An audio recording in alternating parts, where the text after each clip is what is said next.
And now you can do your special intro. Okay, do your special intro tune. Tonight, Mez drives a BMW, Kadal drives a Genesis, Adawan drives what I assume is a McLaren, and I drive a Honda around Dragon Trail Seaside in tonight's Manufacturer's Cup, only on these guys' streaming channels. I don't know How do you do that one? Alright, so anyway, yep. That's all fun. So, as always, I'm streaming on Mez Racing. Kadal is streaming on Kadal. Yeah. And I'm streaming on eharmony.com/daddylonglegs. Well, I guess he's gonna have a lonely old night because ain't nobody gonna pay to see that dandy long legs. Shit, is eHarmony even still a thing? Well, I have no idea. Oh god. Oh god, Wait, yeah. Somebody's gonna look you up. They're gonna find fucking nothing? So, Wait a minute. So this is my Wait a first minute. official Manufacturer's Cup as a C-rated driver. Let's see how many points I get, because as it's been sitting right now, I've been 646,370. So, yeah. And then let's see. Now, week before last, I was a B-rated driver, so my points are a little bit different. Last week I was a C, so at this point in time, actually, could all tell my viewers what your rankings are. My rankings? Your rankings. Hold on. That makes me go through a whole bunch of pages. As it stands right now, I am sitting second Prince Edward Island, 2 Island Grown, fellow racer, and I am sitting 7th for my manufacturer. And in my regional rankings, I am sitting at 1095. Right. Which will probably change quite a bit after a few points gained tonight, either or one way or another. Exactly. So, I am currently ranked number 1 in Florida for BMW drivers. Manufacturer ranking in the United States, I am ranked 7th. And then in the region, for all manufacturers, for all drivers, I'm ranked 161st. I don't think I've ever been that low. I think I was 600, 590 at one point in time, and then I just went to shite. And So, Adawan is sitting somewhere in the probably same ranking as Mez. Adawan is sitting at his local is a first. Woot! His manufacturer ranking is first. Woot! And his regional is 150th. Alrighty, so he's 11 points, or 11 positions higher than me. How close does that put him to semifinals? And that's and something that Kadal was talking about earlier, the reason why his points are going to go up. Okay, so round 3 I've got 19, round 4 40, round 5 I was 37. For rounds 4 and 5 I was B rated. Round 6 I actually finished higher than the 2 previous rounds, but I was a C rated driver, so as a result I got lower points because Gran Turismo doesn't have a straight across the board numbering system. You get a different numbering system depending upon what race category you're in. Now, with that being said, we are all 3, actually all 6 of us in this little group, in the GT3 Race League because of our rankings at the beginning of the season. Next season, Adawan, Island, and I, all 3 should bump up to GT2. With that being said, Kadal definitely has enough time to get to a B ranking before the next season starts. So, and then this... Can anybody say sandbags ahoy? I'm thinking about sandbagging. This will be my last season with BMW, and then in which case I will most likely switch to Ford. Yeah, there is absolutely no... If I could have switched manufacturers when they re-rolled my car, I would have switched then and there. So, knowing my luck, I will switch manufacturers and they'll re-roll that car again, and it'll be the way it was before they switched it, and then I'll be really unhappy. So I think I'm gonna do pretty decent in my local rankings for manufacturers, because there's only one other jackass that's got Honda. So there are certain manufacturers that are kind of lower tier. The reason why I'm as high as I am on BMW is because a lot of people don't want to drive BMWs, because most people, their first season, they think exotic. So they'll sign with Lambo, or they'll sign with McLaren, or they'll sign with a manufacturer that is like exotic. BMW isn't considered exotic. Genesis is considered exotic because they're still a relatively new company, and they produce in real life a very quality car. So, and I'm not expecting a lot of competition when I sign with Ford. Chevy, on the other hand, Chevy is a very high competitive manufacturer. But as you can tell in the center of my screen, which is actually what I'm going to lead into next, I've got a Ford GT up there. I drive Fords the most in this game. Tomorrow, there will be 2 streams. I'm going to do a track guide for the GT, Ford GT, on Le Mans and on Sardinia. This is going to be different because let me jump out of here and I can just show you. So today I went down and bought 2 Ford GT40s. Okay, not the race cars, just the plain GT40.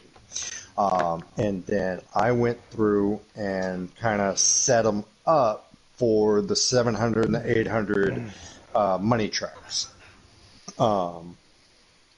So this one is performance pointed at 763.99 in its current configuration, and I threw everything at this. And actually, no, I didn't.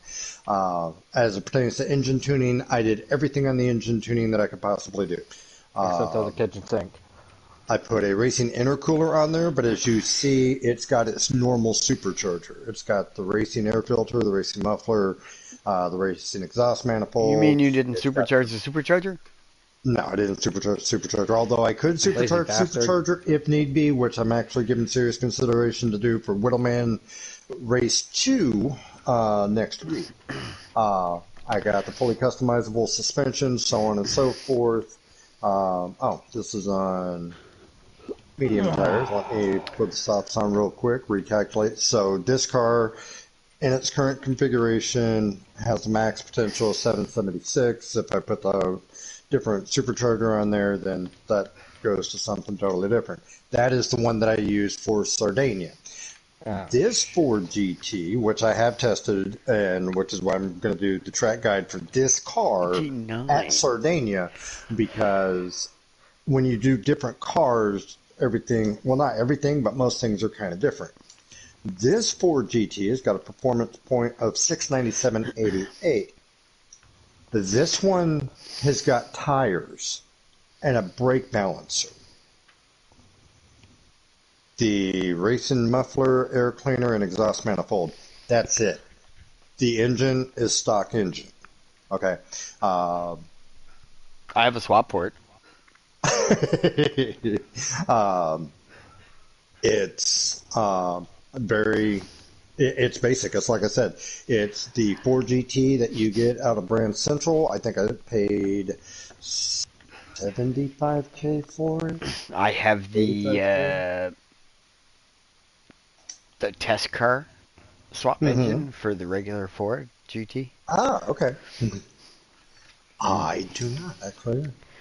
Let's see how much you did in the showroom. So this Ford GT, my apologies, is 460,000 credits. Yeah, Ford GTs are expensive here regardless of whether they're racing or not. All right, so this is the street model, the one that Ford sold to the general public. Nothing fancy. So why would I do that when I could just buy that? Well, for one, this is 460,000. This is 1.6, 1.2. I don't count these two, the Ford GT17 and the Ford GT race car of 2018. The reason why is because they're V6s. It's blasphemous. Okay, so now with that being said, before everybody goes through and says, oh, well, you just bought a street legal race car, let's go over to Chevy. Camaro ZL1 1LE package, the car that broke the Nürburgring record. Chevy sells that. Corvette ZR1. They sell that. The Corvette C7 Group 3 road car. They sell that. So it's not that Ford is like OP or anything. Chevy's got more predetermined race cars than Ford does. And Dodge has actually only got one. And that's the Viper GTS 13. But the 1996 Viper GTS RT10 was a much better car. It is. But unfortunately, we have to wait for that car to show up in Legends because it is not available in Brand Central. So, but I'm going to do a track guide for both of those tracks. Okay, P-break before we go. Do I drive around the track for 15 minutes and set times, or do I just wait? I'm just waiting. Go into sport mode. Let's get some registration going on for the Manufacturers Cup. So, I'll cancel my entry for a minute here. Oh, dear Lord. He changed his mind, people. The This race is manufacturers' rankings for my Genesis. There are precisely 60, which I don't understand how they're doing this, because there's 61 entries. Mm-hmm. But there are 1, 2, 3, 4, 5, 6 61 entries. Right. And that's because none of them have done anything. But there are still 65 registered cars. Mm-hmm. And of those 65 cars, I am currently sitting in 43. But all my weeks have been as a D racer, so yuck. Yeah, Cadal is about to jump exponentially. Well, I'm going to end up with either a 26 or 27 or a maybe possibly a 30. I would think. I think my one race tonight is probably going to triple everything that I've done this far. Which is quite possible. And I've been tonight... holding on to that thought for as long as Mez was going through his monologue. So, ta-da! Now I can enter. And he can continue on. Okay, I'm sorry. I didn't continue on with the show. Right. I mean, and that's the one thing that I do have to start being mindful of, and I am notorious for forgetting, is the fact of Cadal and I both are simultaneously streaming on our individual channels, whereas, yes, we're making this a group show. We both have our own individual aspects of our show. Now, with that being said, I am sitting at a whole whopping 6 subscribers. Oh, that's okay. I have 2, and one of them is you. I mean, Adawan didn't even subscribe, mother trucker. Adawan didn't even accept my friend request on this account. Oh, yeah, that's no surprise. So we're all going to pick on Adawan while he's gone for pee-pee break. Right. So, I mean, it's not like we're some high-influence YouTube sensations. It's just one of those that, I mean, I should yield the microphone more than what I have been. And for that, I would like to publicly apologize to Cadal. Oh, well, thanks. But an apology is not really necessary because 95% of my banter comes from just reacting bantering. Yeah, exactly. This is like Mez's stream. Cadal reacts. Just run live on the fly. That's why Mez's fly is on the back of my car. So yeah, tomorrow sometime in the morning, early afternoon, I'm gonna load up and I'll do it. It's ultimately at the end of the day, and I've been this way for a while. I'm a Ford guy, okay. I think the Mustang is an awesome looking car. one caveat to that. The 71 Mach 1 I thought was atrocious, and anything Mustang 2 related I thought was utterly atrocious. But other than that, I've always thought the Mustang was a really cool car. Well, I'm going to say after our race and Whittleman's event number 1 with the Boss Mustang, man, that car was all over the place, but it was some nice looking doing it. I sure as shit had fun. I come in dead last, but I had fun.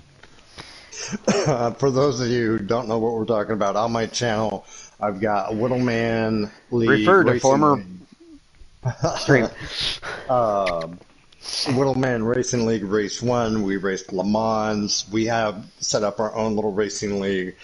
Last week, or this week, we raced Le Mans. Next week, we're racing Kyoto Motor Park.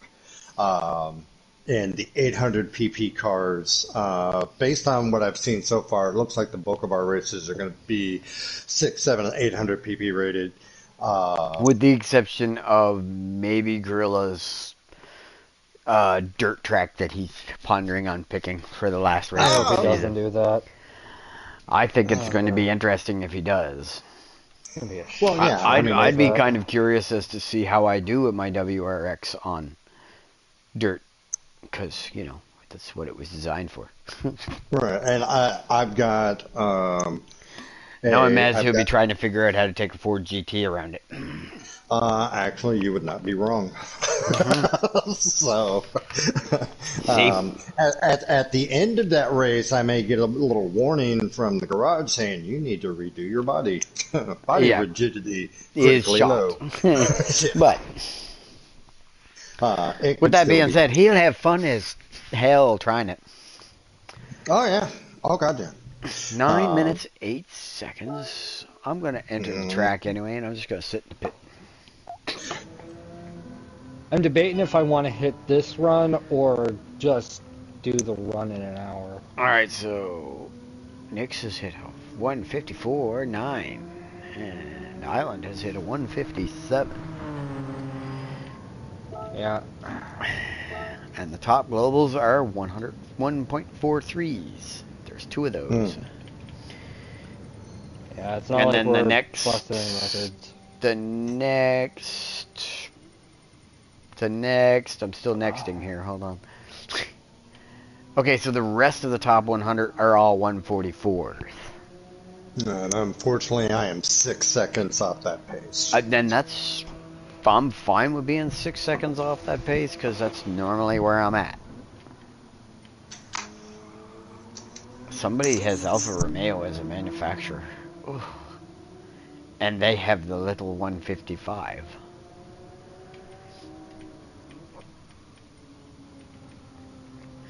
Well, yeah, because next season when I'm running manufacturer's cup for Ford, do you think I'm going to be in a Group 3 Mustang? No, I'm going to be in a Group 3 GT40.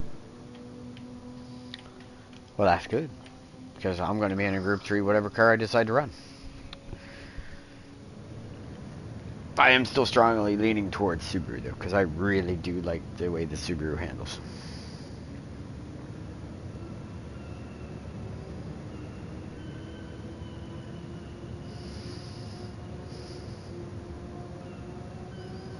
Yeah, and I think for our 2 newest racers to our little group, they both chose very wisely on their cars, or on their manufacturers to sign with. I think so. I think Gorilla signing with Subaru is probably his best choice. Well, he was originally going to sign for Chev, and yeah, don't get me wrong, a Corvette is fun, but the Corvette is just the Corvette. Group 2 Corvette, Group 3 Corvette. Right. It's like signing with Dodge. You get 2 different variations of a Viper. I mean, come on. At least give me a Chrysler 300 for my Group 4 car. Right, and I mean, that has been my issue with Dodge. Now, with that being said, if I grabbed a Charger and kind of souped it up to race, yeah, I have. It doesn't do all that great, even with me putting it on a diet and whitening the body and all of that. It still doesn't do all that great. Yeah, but they very easily could have made the modern Hellcat Charger into a race car. Right, they could have very easily made the Hellcat Challenger into a race car. I don't know if my Hell Challenger is going to be anywhere near ready for road yet, or I'm not near ready to drive that thing. it's just a monster. It'll cut donuts in 4th and 5 gear at right. 2,000 RPM. Right, and you see, and that was part of the reason why, like with the 70 RT that I built, that I was using on Le Mans for a little bit, I went through and was sitting there thinking, it was kind of like, if I had a modern engine, I could go in and start tweaking some of the things a little bit. And then the more I thought about it, the more it was kind of like, the first run of Dodge Charger Hellcats, there's not a single solitary one of them still on the road because they were all wrecked. And the same went for the first generation of Hellcat Challengers. There's not a single first-gen Hellcat Challenger or Charger still on the road because they've all been wrecked, and that's been verified by Dodge. Dodge has said, okay, yeah, those cars no longer exist. They've all been totaled. Alright, since I really didn't get to practice all that much, I'm gonna skip the initial race and I'll probably hit the 9 o'clock race. Okay. Alright. I mean, you know what you need to have set up in a lobby. Go set yourself up a lobby and just run laps and get it down. Yeah, that's probably a good idea. But keep in mind, this is your first Manufacturer's Cup. Okay, yeah, you did a Nations Cup race. Yeah. Similar format. You're going to have the same presentation at the beginning of it. Just different song. Just a different opera. Yeah, so you'll be able to go through and actually show you. And how do you play this game? I don't know. Cargo twirly. Yes. Okay. More often than not. I spend a lot of time on the car cascades on ice. Especially on this track, because for whatever reason, it is always damp. Unless for Nations Cup, they're going to give us a bone-dry track, which would be awesome. Well, we are against the ocean, seaside, There is dampness variety technicalities. Alright, well, I'm gonna try and find something to eat. Alright, I love you too, and I'll talk to you later. Okay, I will be back on the headset in probably, I don't know how long it takes me to find and cook something. Yeah. So, but yeah. I'm gonna go throw some green lemonade in my water spigot. Water spigot? My water spigot, my drinking cup. Your American accent is getting better. I thought so. I wasn't shooting for it, but hell. It worked. Y'all tried it. So yeah, I'm not expecting. I mean, in the words of one of my friends, is everybody alright?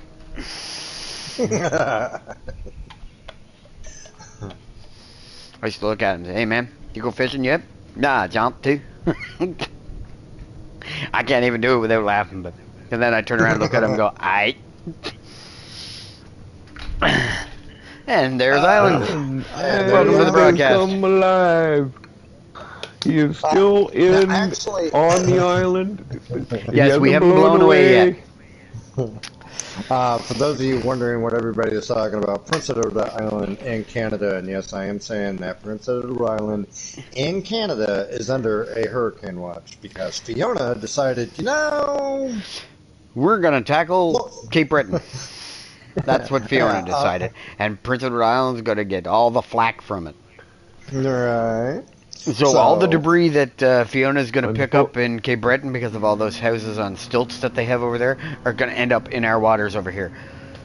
And I suppose Newfoundland's going to get hit too, eh? Yeah, St. John's is looking for a good whack of it, but they're not getting a hurricane. They're just going to, by the time it gets to Newfoundland, it's just going to be a tropical storm. So, as a result, Prince Edward Island, everybody is wondering, will I have power and internet long enough for these races? Well, I'm pretty sure, given the weather conditions outside right now, that I'm going to have power for my races. Ask me this tomorrow.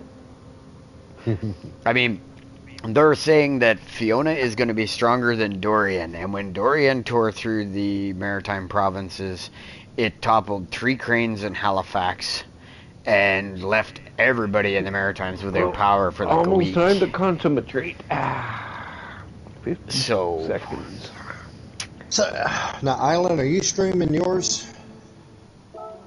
Island's not talking to us. Island said that's probably here still to on tease mute. us. Okay, Island, you've got us muted. Teasing us. He doesn't Right. want to talk to us.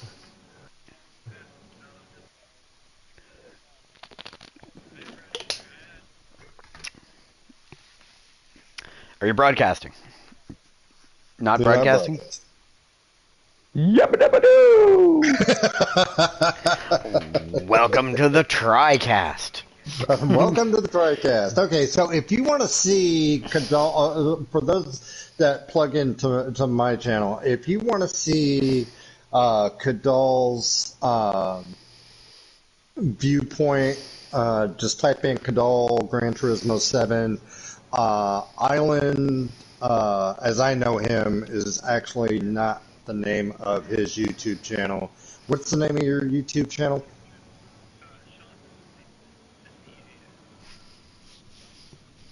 So, Bullseye. yeah, now,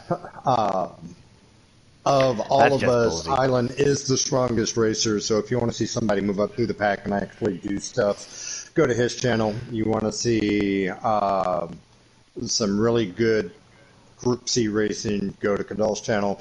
And if you want to see if the old man with a controller can... No, we're not. Yes, we are. No, we're not. So now you just got to tune into one channel there. You don't have to tune into 3. That was collaborative channel surfing. Yeah. So feel free to stay on this channel and you can watch Island lap me. So...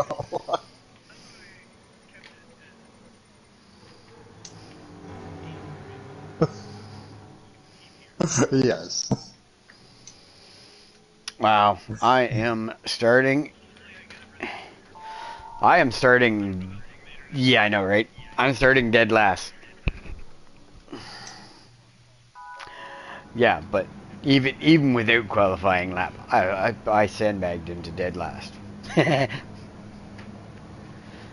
Which is why I didn't worry about doing the qualifying time, because now they have no idea what group to put me in. Okay, 10-minute qualifier.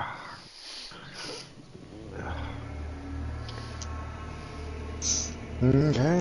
And then, of course, everybody's going to get quiet on the headsets because, well, we're concentrating. Well, we're starting to consummate.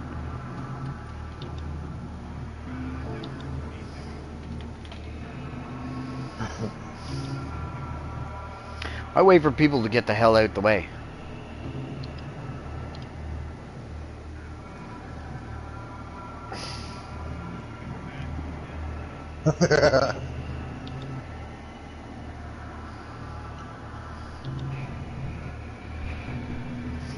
Yeah, I don't like people riding up my tailpipes on the corners. Fortunately, the...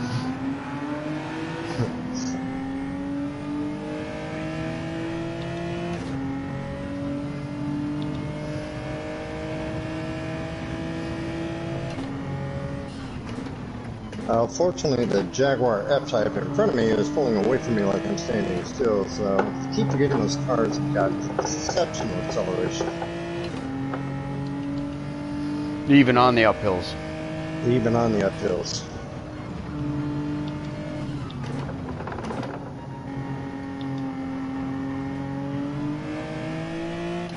You go, Nissan.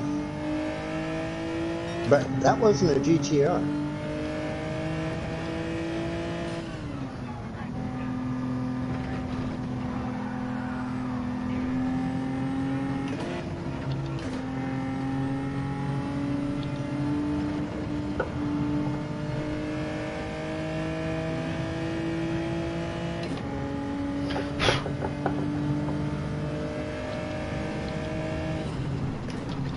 It's almost like Kyoto. Like, the only problem with abusing the curbs on this is the furrows on the inside, like way on the inside of the curb, that tend to make your cars pop. Okay, so my outlap is done. Let's see what we can bring in on hard tires.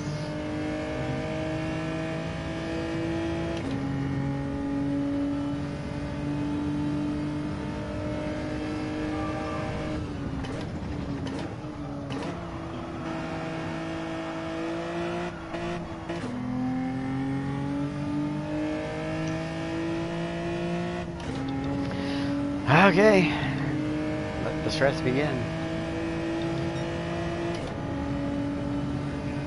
Oh, my outlap is done, so.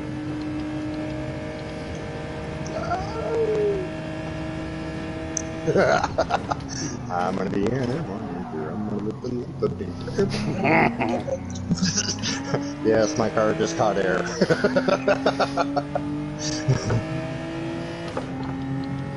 Hit the wall.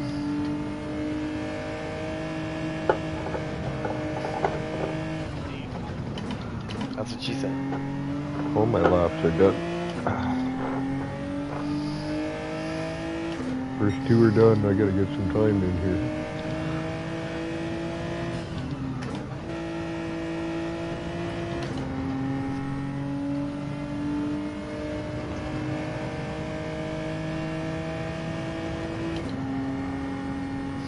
Use that little hop and shift gear because I was in a high rev. See how many of these guys are going to try to hold wide open through this. Oh! 148s. 149 so far in my lobby. 147.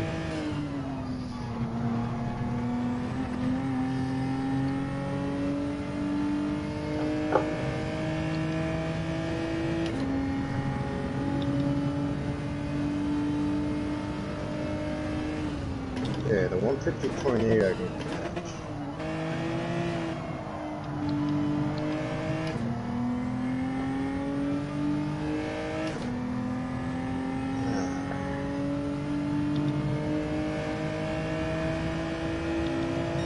Okay, so prior to this, we had several practice lobbies set up and multiplayer, kind of friends only, get in there, see what we can do. The absolute best time that I was able to pull with this car was a 149.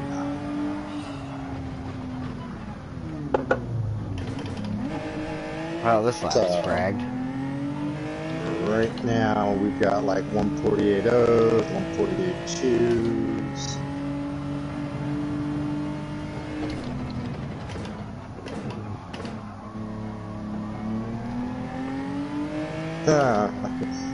That's actually worse than my 2-minute flat.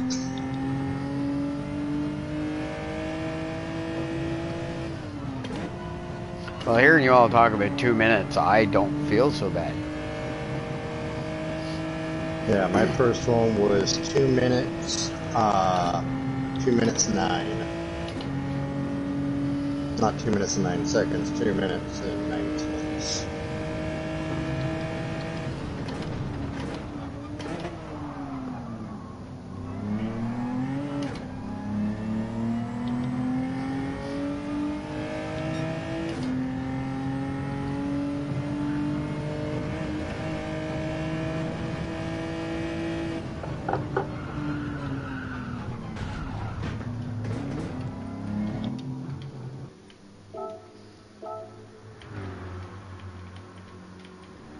I'm currently in 14th, moved up to 13th. Downside to it is I moved into 13th with a 153. Now keep in mind, I'm qualifying on hard tires. Most of these guys are qualifying on mediums. This race has 2 different tire requirements, and so as a result, people making boo-boos is a possibility. So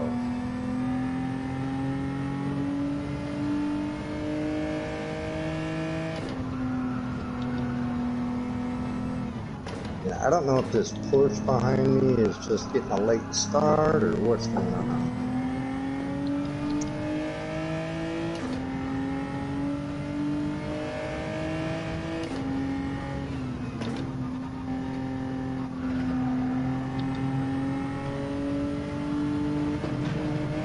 Go get him, Porsche. Good job on the third.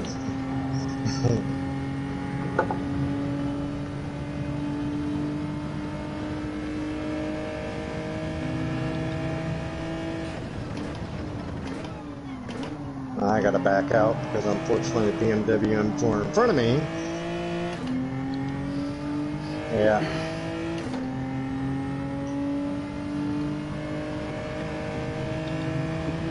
But with that being said, I made it through the chicane of death faster than he did because now I'm gaining on him.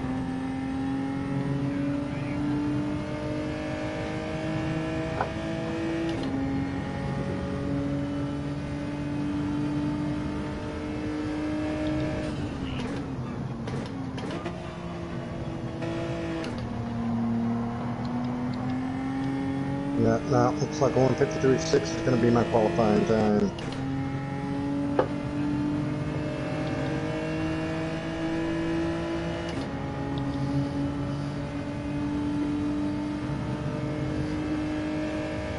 This will be my last lap.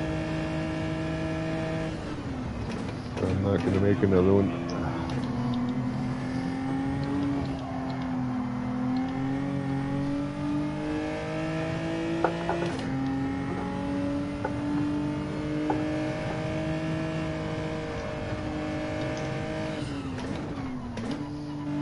That's what he said as her husband was coming in the front door.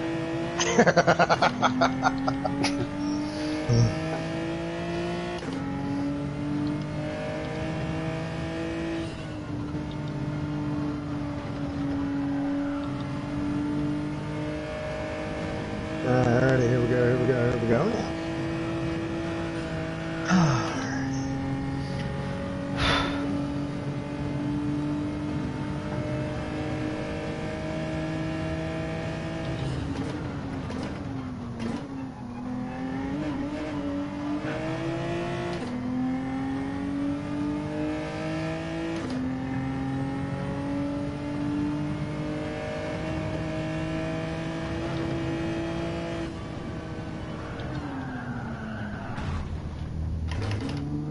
And Euroghost, unfortunately, Euroghost far enough ahead of me that you're going to re-solidify before.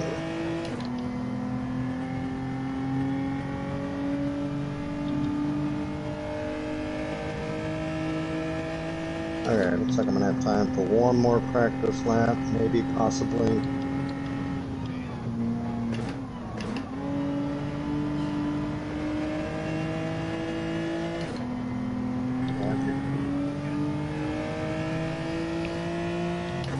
I had cut 2.5 seconds off my time, and guess who clipped the wall and got engine damage in the chicane. So I did not improve my last lap any. So. Well,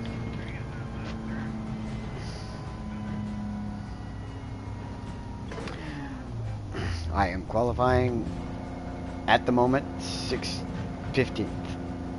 I am in dead last. And I'm okay with that. I was running right into the wall. Well, and the reason why I'm okay with that is because I should easily be in the top 10 by the end of the first lap, even on hard times. Why? Because over half this field is going to start on Put the lid on your hard. And are you sure they're going to start on hard?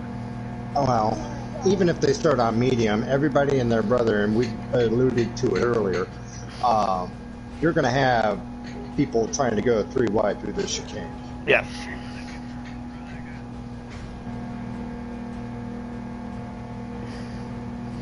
You don't have to.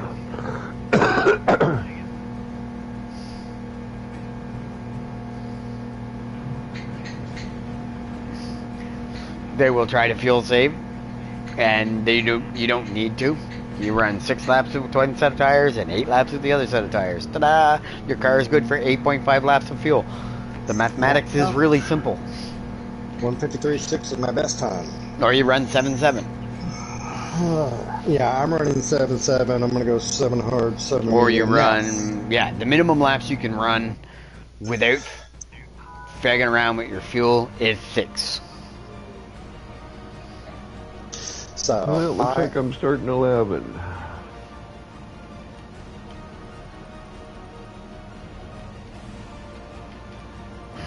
Island starting in the top 5. Mazel tov to Island for his top Congratulations. 5 start. I probably didn't stand much of a chance against these guys because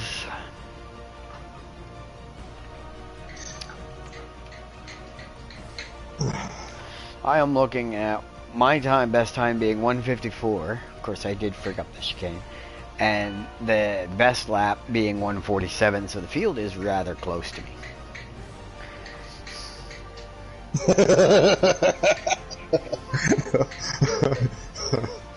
That's not even funny.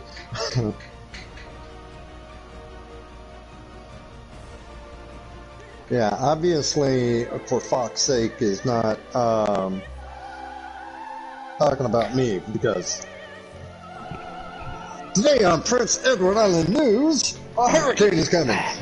Now, this is more like, so, Miz, do you think you can pop that guy for me, I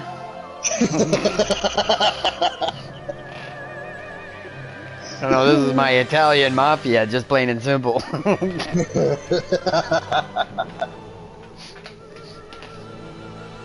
It's gotta be done on a Friday, see?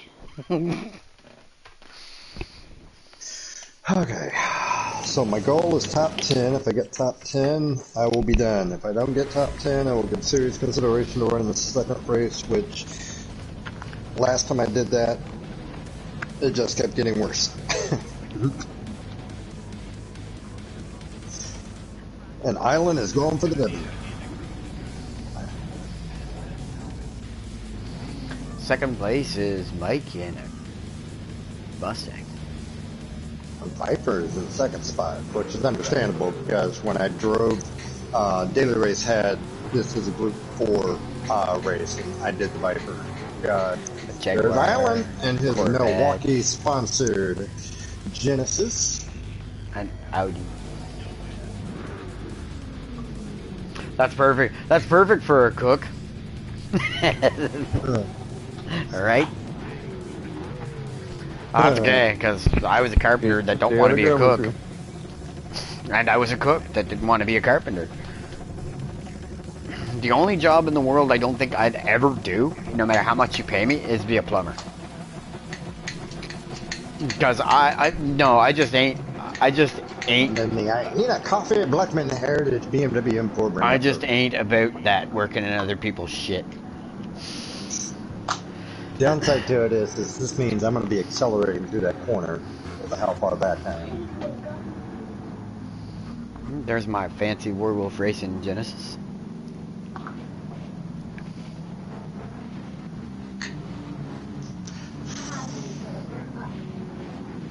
Good races all. Good luck, everybody. See you on the high side.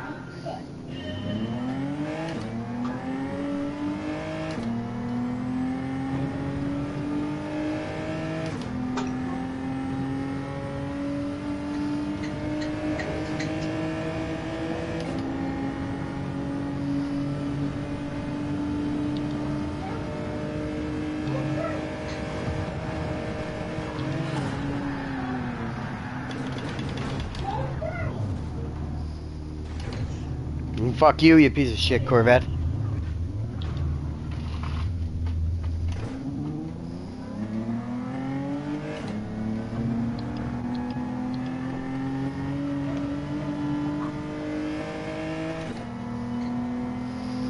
Corvette, I guess, didn't like the fact that I blew him away off the start, because he fucking put me in the bushes right in the first. What he didn't realize is that I was going to spin back around and do exactly the same thing to him as I did to Justin.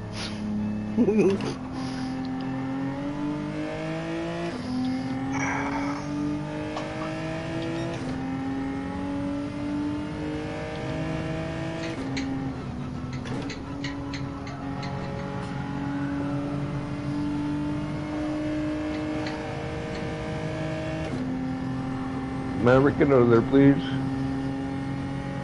My car to hurry up and fix itself thanks to a Hyundai Genesis.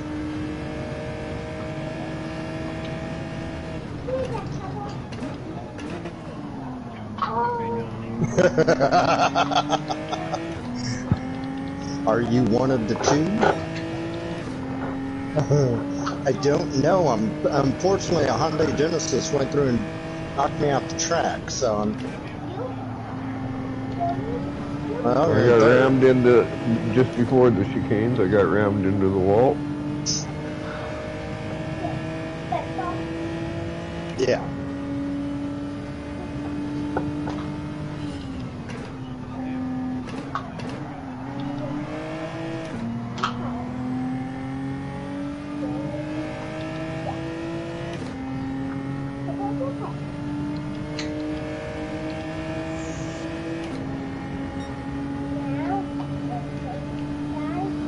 I'll probably end up having to run a second one. This thing's... Oh, one guy going into the pit already, changing his tires. Lap 2. Yep. Don't have enough fuel. He's gonna have know to pit that. again. You know that. He doesn't know that.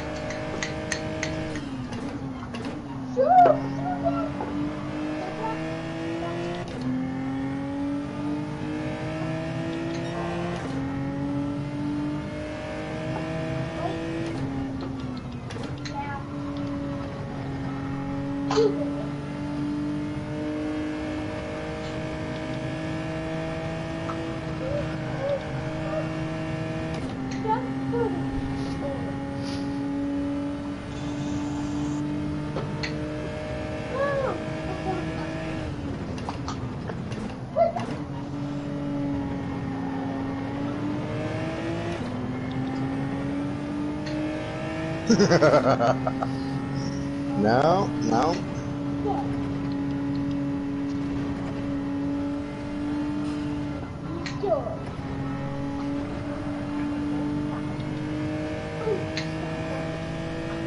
No, he's 21 seconds ahead and climbing.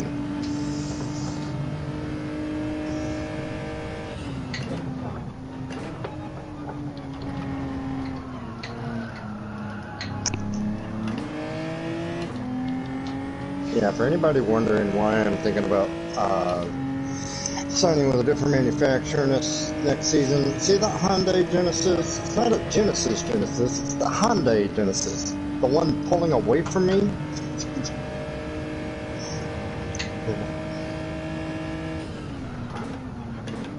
Yeah, like, it might as well be an electric car. Exactly. He's being passed by an Electrolux, the vacuum that does it all.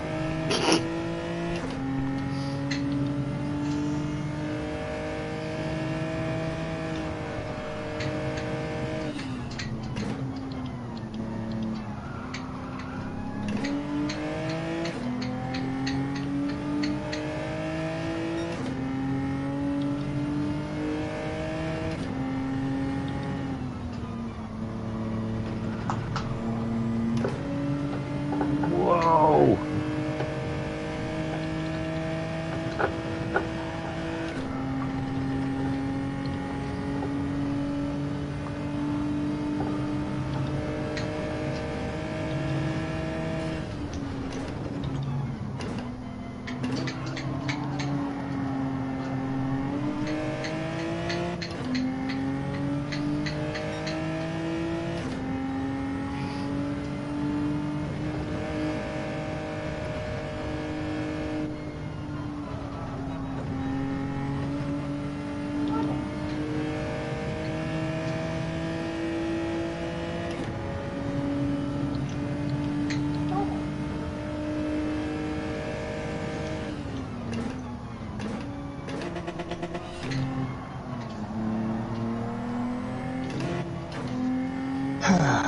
Yeah, it's going to be a one and done regardless.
Lot 4, I got people going in.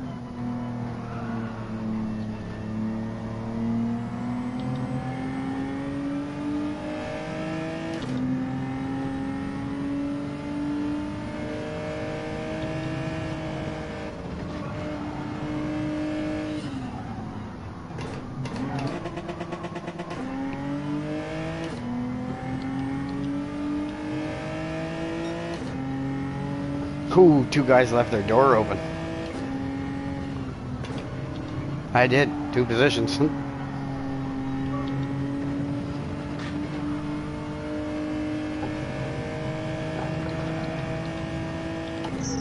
Good deal.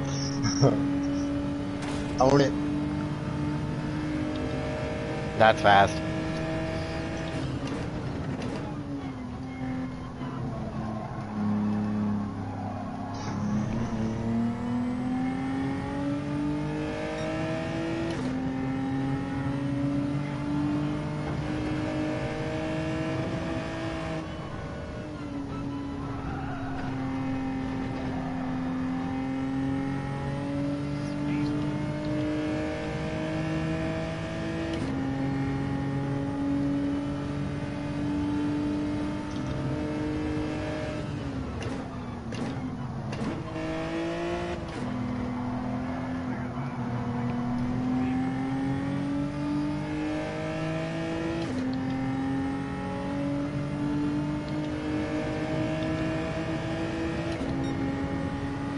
Make it happen, man. Not like a Dave.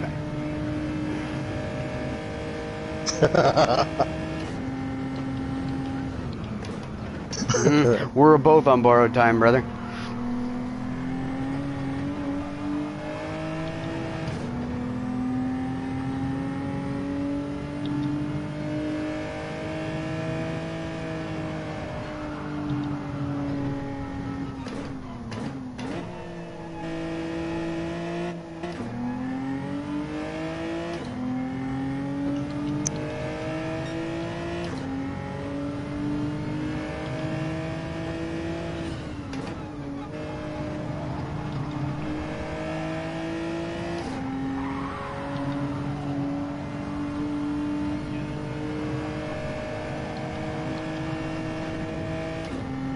That gives me 10th place.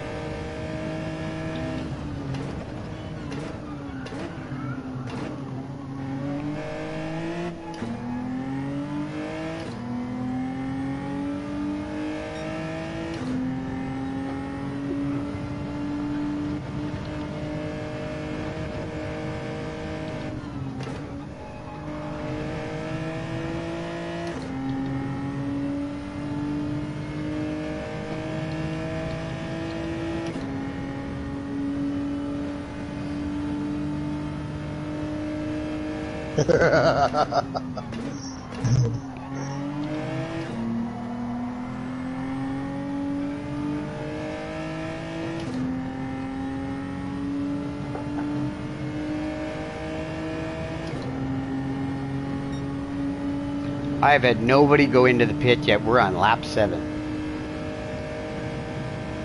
Oh no, we've had somebody, they were just behind you.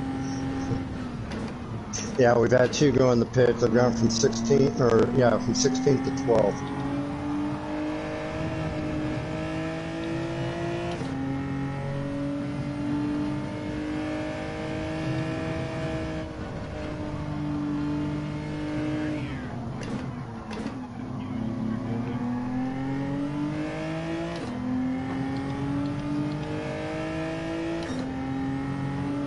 That brings me up into 8th place after hard fighting.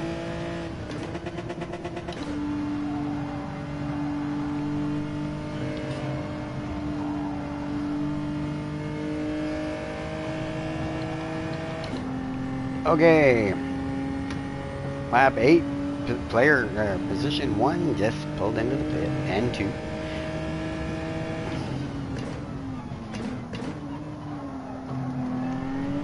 At this point in time, our fastest lap is 1:48.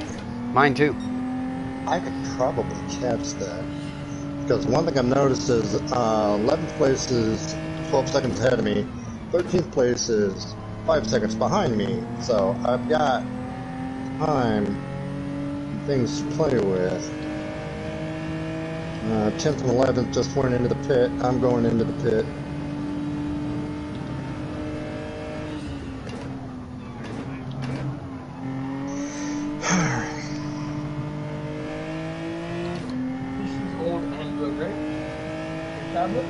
Yeah.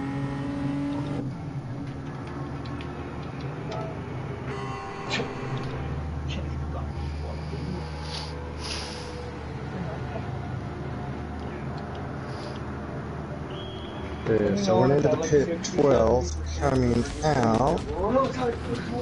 Looks like 15th. Ooh, there's a power flicker.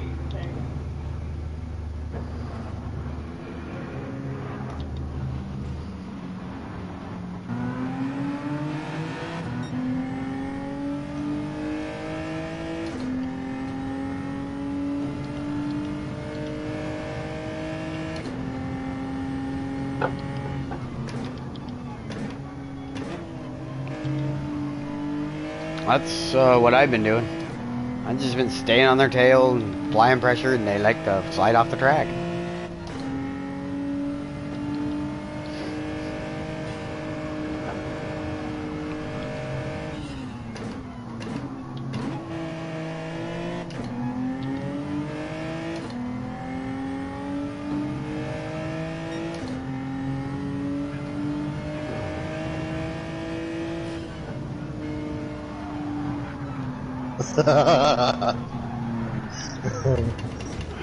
That's gotta make you feel good.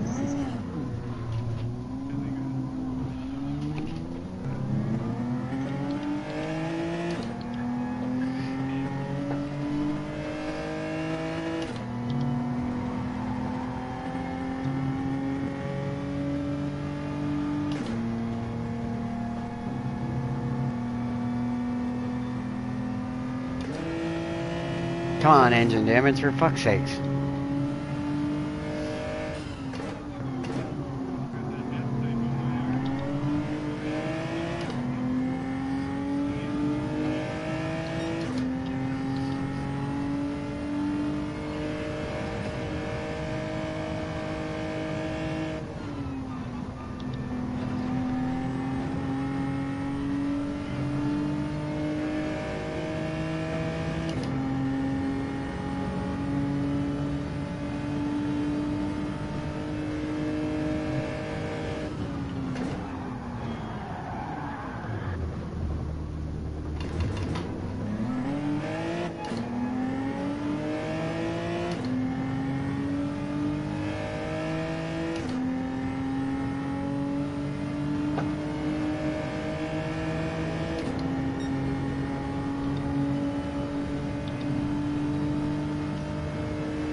Now for the long and arduous clawback.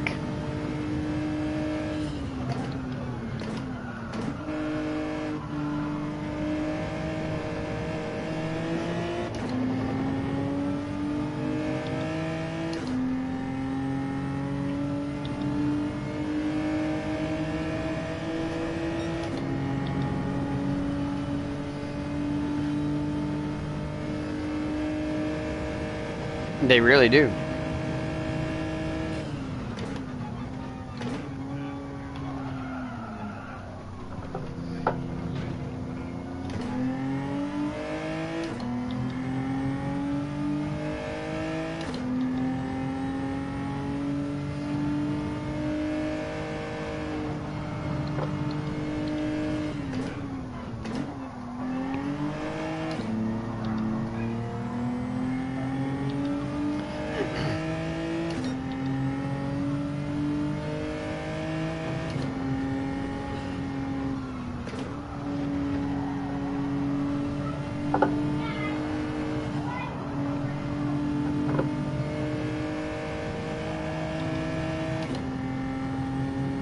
Problem with this no tire wear is it takes forever for the tires to warm up.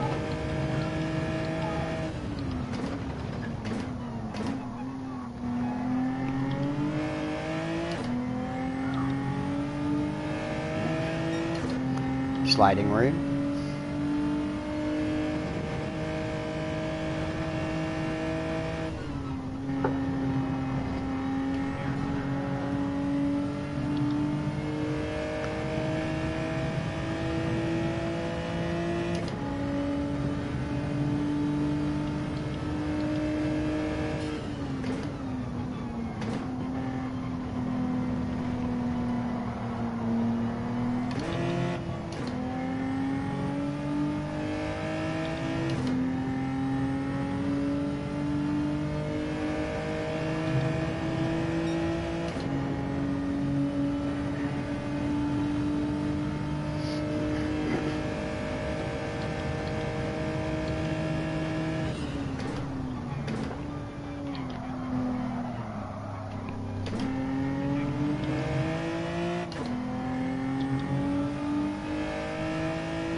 Actually, I have no idea how fast I'm going through the chicane. I'm trying to focus on going through the chicane. The chicane.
Yeah, I just got passed by a Subaru.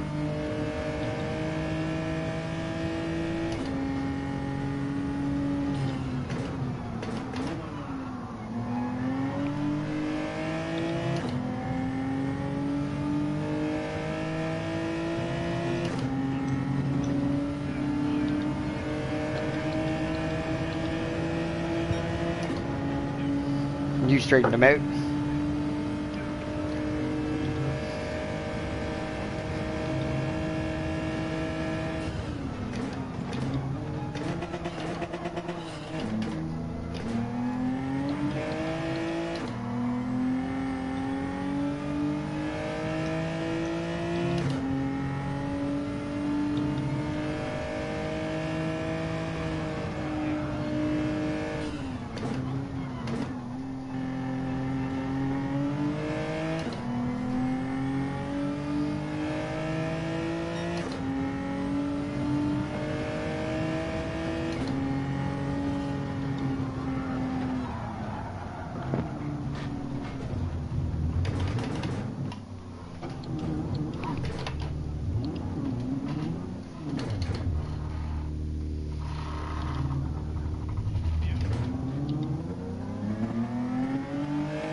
You have enough skill.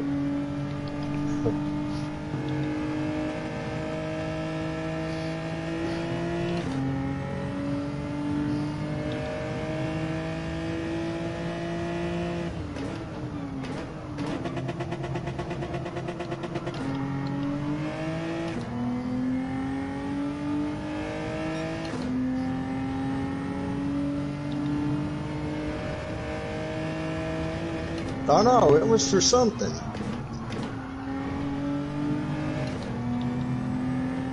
It's a hell of a show.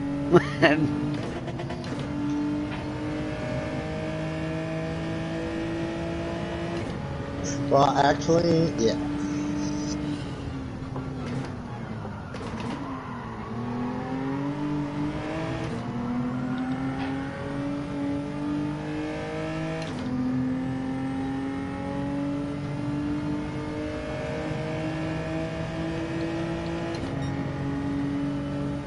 Okay, so I need two people in front of me to screw up to put me in the top.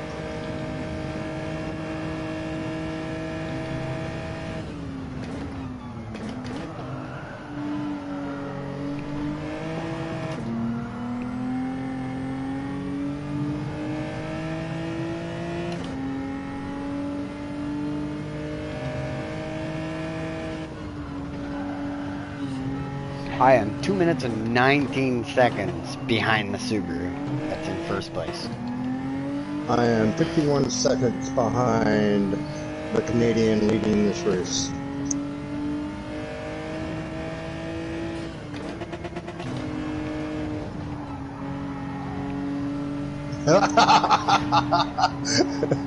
As I am lapped, the penalty won't count for me.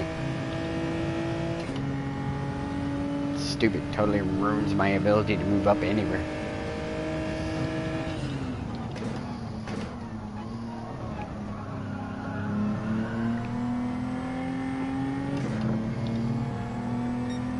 Nope, you're gone.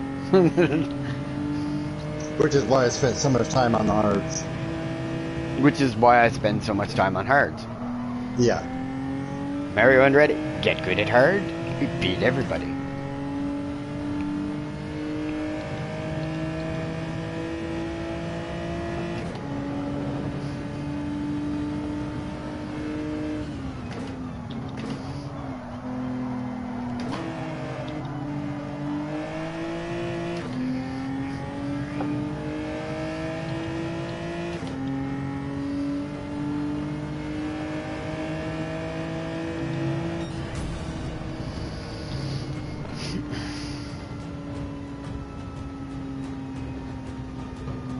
V8 Vantage in second place. And an NSX in third place. Oh, the Porsche forgot to change his tires. Too bad I was lapped.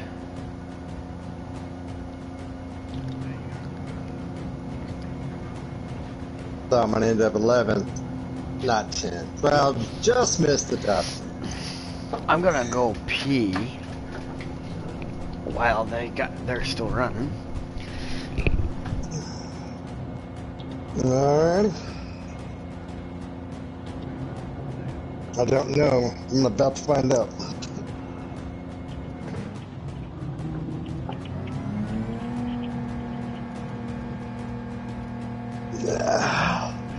So yeah, I mean, unfortunately, I wasn't able to gain on anybody. I mean, there were a couple times so turtles.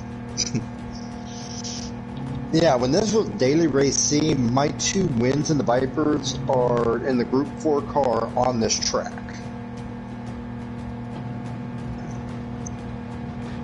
Moved up 5 positions. 32. Tough.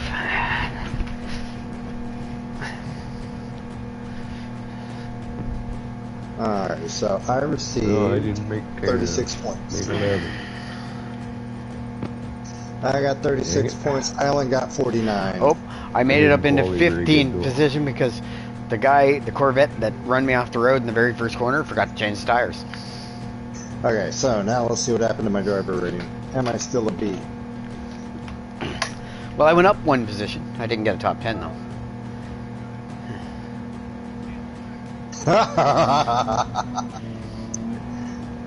Alrighty, so... How can you go into the pit and just take gas?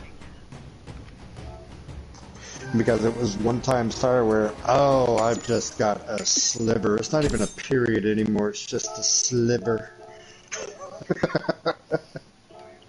Yeah. Yeah, it does.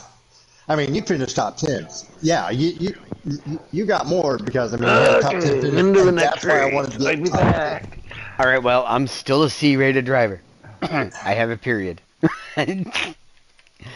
The next terrible race.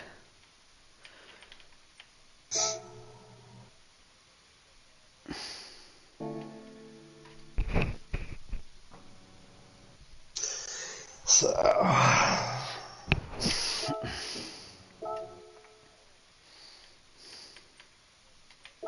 yeah.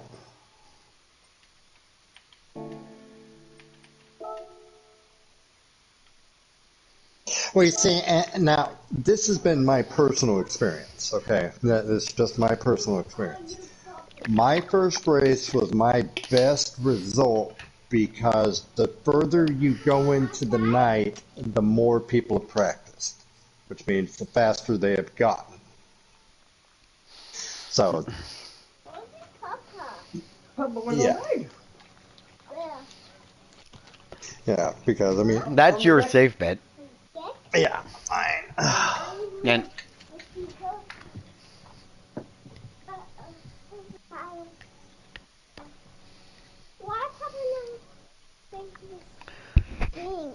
touch, right? Why? Because I don't know what he's doing, so you can't touch. Look at the TV. Something's going on, so we just. So, yeah, and I'm sitting here. I mean, don't get me wrong, I got laundry to fold and stuff like that. I've got chores that I need to get taken care of, but, yeah, I'm.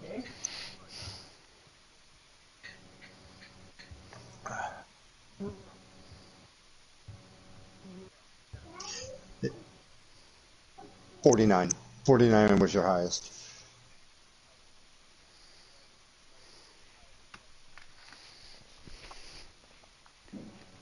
All right.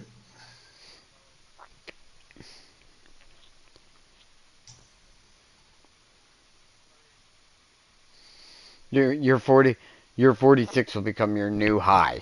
So now you'll have to get no less than that next week.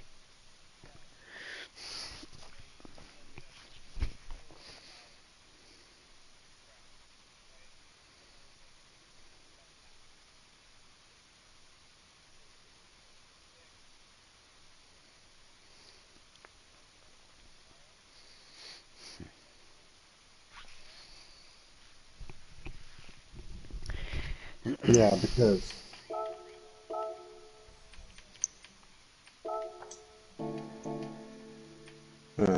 next week we're Group 3 Interlagos, and I do pretty good in the Z4 on that. I do pretty good in the Z4 on that. I mean, yeah.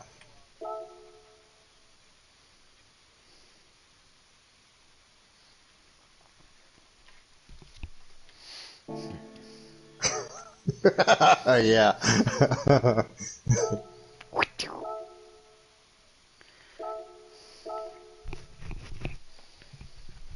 Depending on, yeah, I don't mind Interlagos. It's not a bad track. Is it one that I would pick for Widowman competition next week? No. Oh yeah, yeah.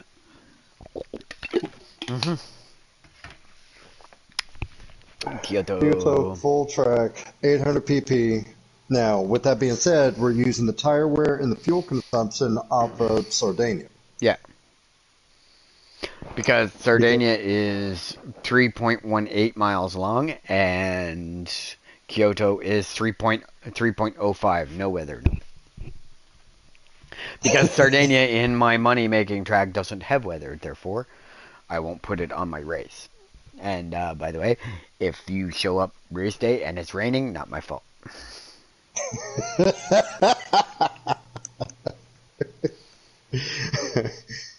Not my fault. I didn't do it. Plausible deniability at best.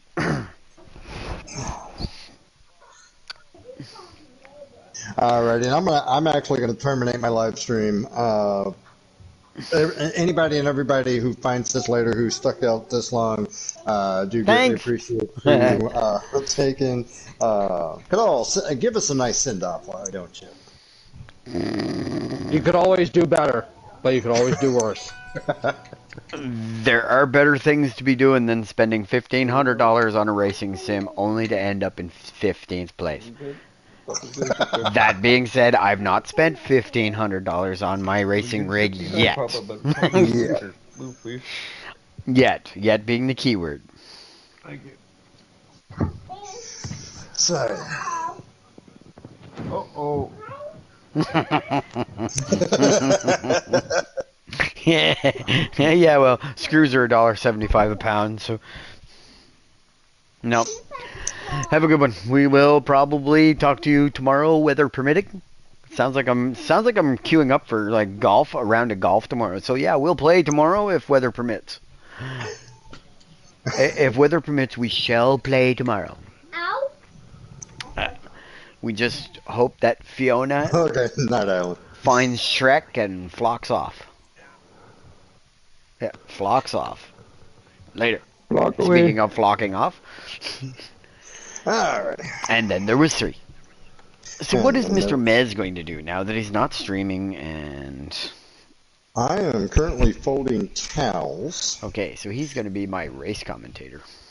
And then... No. Okay, I can do that. I can do that, he says. Because I'll go through and fold this load of towels, because if I can't fold a load of towels in 7 minutes, I seriously need to reevaluate my life skills. And that just means that you need to stop folding laundry and start playing games more. That is so not what that means when you're in a relationship. Wait, are you having to run your race back? What? No, I'm not running it. Oh, what'd you place? 11th. Go do another one. Nope. Oh, okay. I placed 15th in my first time in a C lobby, so I'm going to do it again. Because I was up in 5th or 6th before I think it was, before I pulled into the pit. Might have been 8th, I can't remember now. Right. Don't forget, next week's the last race for this season, and it's Group 3. Sucker. Yep. Oh, yeah, I can't wait. On Interlagos. Oh, in your tummy. Yep. Ooh, I goodness. cannot wait until this season is over. I'm gonna miss my paint jobs. Well, I'm gonna Just miss go buy this the paint cars. Go buy the cars. I'm definitely not buying the Group 3. Are you gone in the membrane of your brain? Insane in the membrane. I knew I'd get somebody with that. Yeah, Adawan, I get the fact that he's got Iron Maiden and Motorhead on his car. I mean, it's just for cars. It's just I really can't see Adawan as a metalhead. Huh? Are you kidding? Yeah, right? I guess you haven't been around when we were playing ESO with Bong to...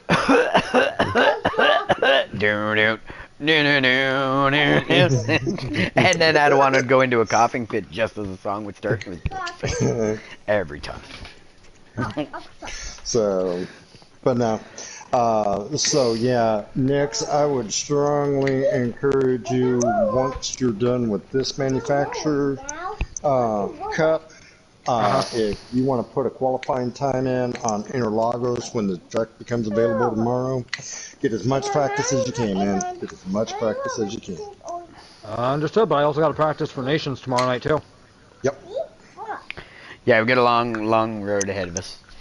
Yep. I'm hoping that this race doesn't kick me out of my C status, because... Actually, I'll be able to answer that for you just momentarily. Based on my personal experiences. If I finish in the top 10, I'll be fine. No. But if I don't finish in the top 10, I'm a little worried that I may end up as a D-rated driver tomorrow. No. You would have to fall out of the top 10 twice. Well, this will be my second time. No. I mean, based on what I'm seeing on your status bar right now, you would still have to come outside the top 10 2 more times before they would drop you back down to D. I hope so. Based on my own personal experience, because I've been there, that period can turn into a sliver. That's what I'm on now. If I don't get top 10 this one, I will be back down D again. So I might have to grind tomorrow on some. I was gonna say, Adawan, if this keeps up, you're going to have to switch back to that cheating controller. I know. What the hell? Mez is already playing on a cheating controller. That's fine. What do you mean cheating controller? I don't know. Well, you're the only one in the party that doesn't have a sim racing setup. Well, we don't. And Nick's. Yes, but he's just starting, so he's only young yet. So. Oh, okay. Oh, so there's a 90-day grace period. Is that what you two are telling me? Well, since you were playing the game before all of us, you're the one that should have had the race gear first. And I know economics, what they are. Right. Owie. Yeah. Now, would I have liked to have gotten one? Oh God, yes. Oh God, yes. So I figure I got 4 weeks. They're going to give me 4 weeks of work at the firm. I'm going to be getting, before taxes, I'll be getting roughly around $2,000 a week. I figure if I save $500 a week and use the rest to pay my bills off and get groceries, I should have enough for my new wheel and pedals at the end of harvest. Yeah. Alrighty. Happy days. Yeah. Which means then I have to figure out how much this kit I have weighs. Yeah. And then I have to box it, and I'll have to figure out how to get it to Florida. That's easy.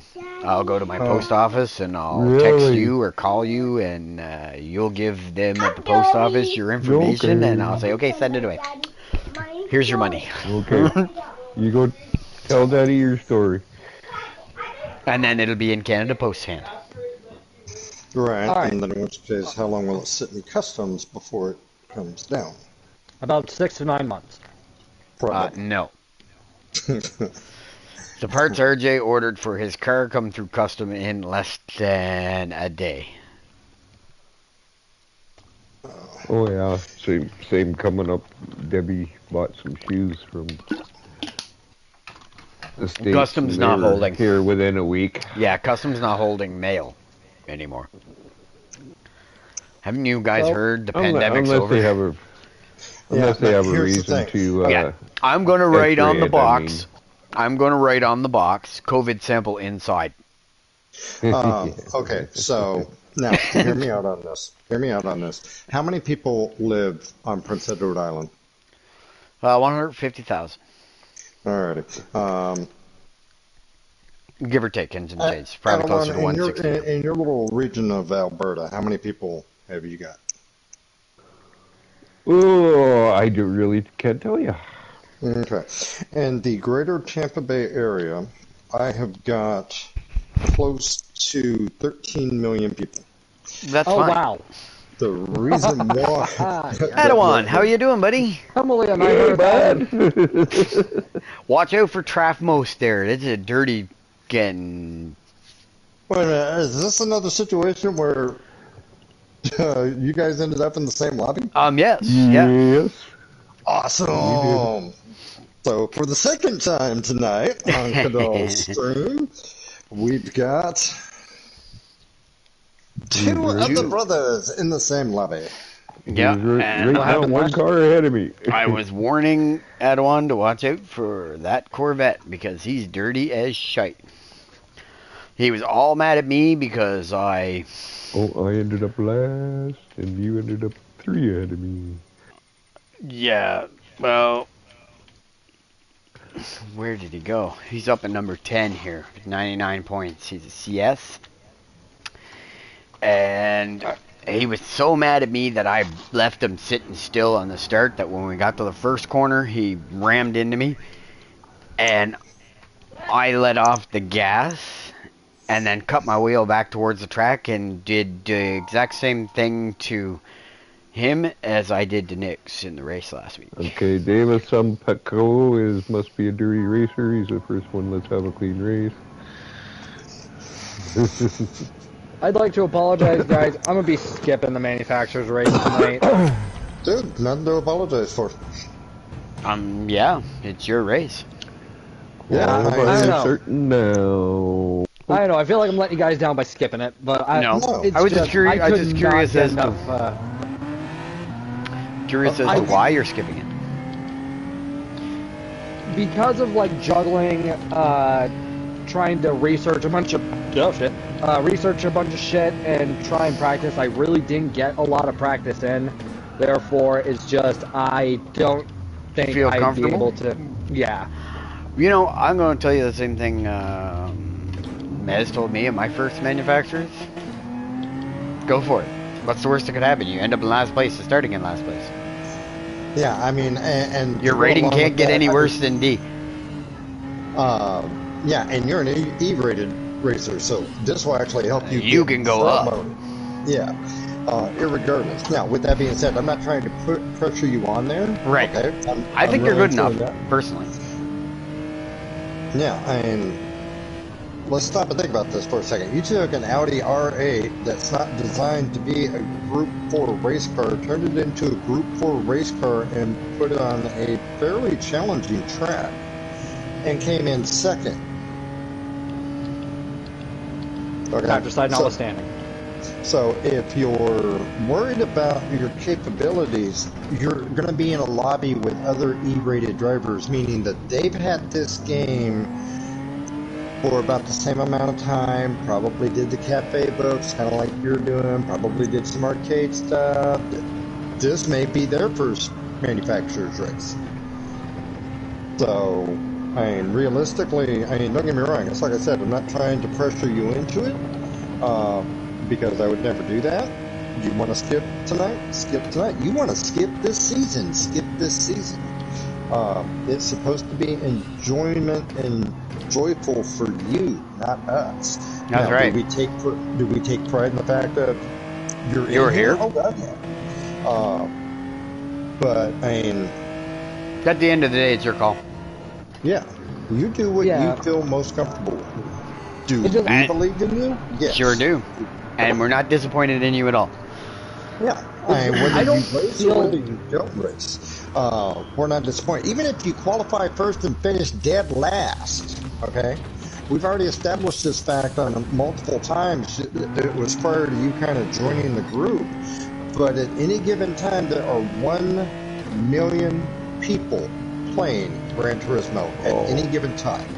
1 million people. There's not 1 million people willing to take on Nations Cup.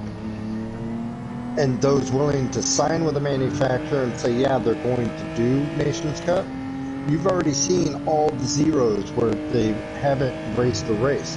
Now, some of that could be because of their work schedule. Some of that could be just the fact of fear and they want cars. Yeah. And this is my second season with BMW, but the first season that I've actually raced for BMW. Because again, I signed up for manufacturer's Cup before I looked at the schedule. So, oops. Well, my thing also is like I don't think I have like the attention span to run a 50-minute race. It's not 50 minutes. It's only 14 it miles. It says time required 50 minutes. So yeah, that's not taking qualifying and all that shit. That's everything. That's waiting for registration and the whole works. Yeah, that's waiting for registration, a little 10-minute qualifying lap, and the presentation that takes a good 5 minutes. I mean, that's all of that stuff. Oh, that's all of it put together? Yeah. Huh.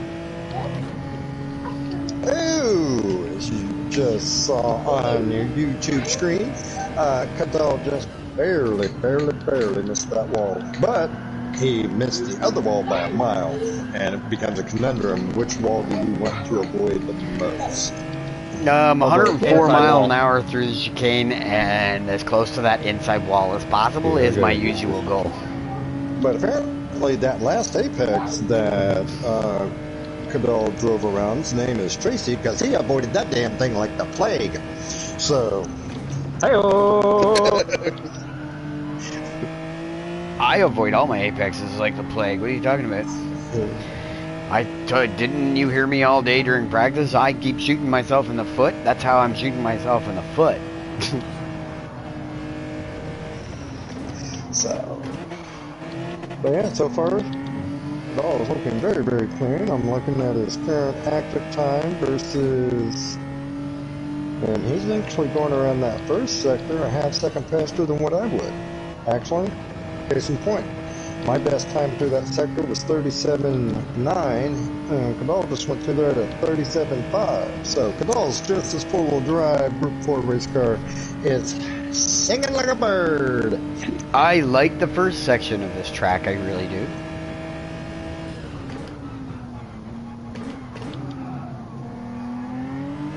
Yeah, he's actually even dominating the mid section over the times that I was getting. That's whereas before he was a half second faster, now he's a full second faster than what I went through on my time on the qualifier. Yeah, but you qualify on hard tires. I'm wearing mediums. This could very easily be a solid 151 lap.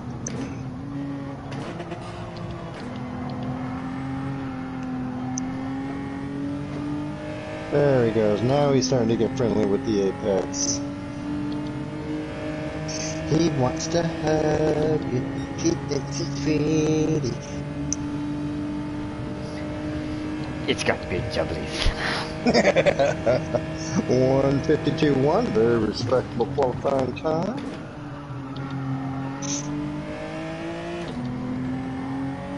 Very much so, Simon, buddy. You're blocking my tablet. I can't commentate if you're sitting here purring in front of my tablet. He's like, yeah, I'm giving all your attention to that machine. Pay attention to me. Lord, swear to God, for a 9-year-old man, you're awfully needy. No, cranky old cats usually just go find a corner. Yeah, when they're hungry. Not this one. Well, it's funny because my old man coon cat's, the older he gets, the more friendlier he's getting.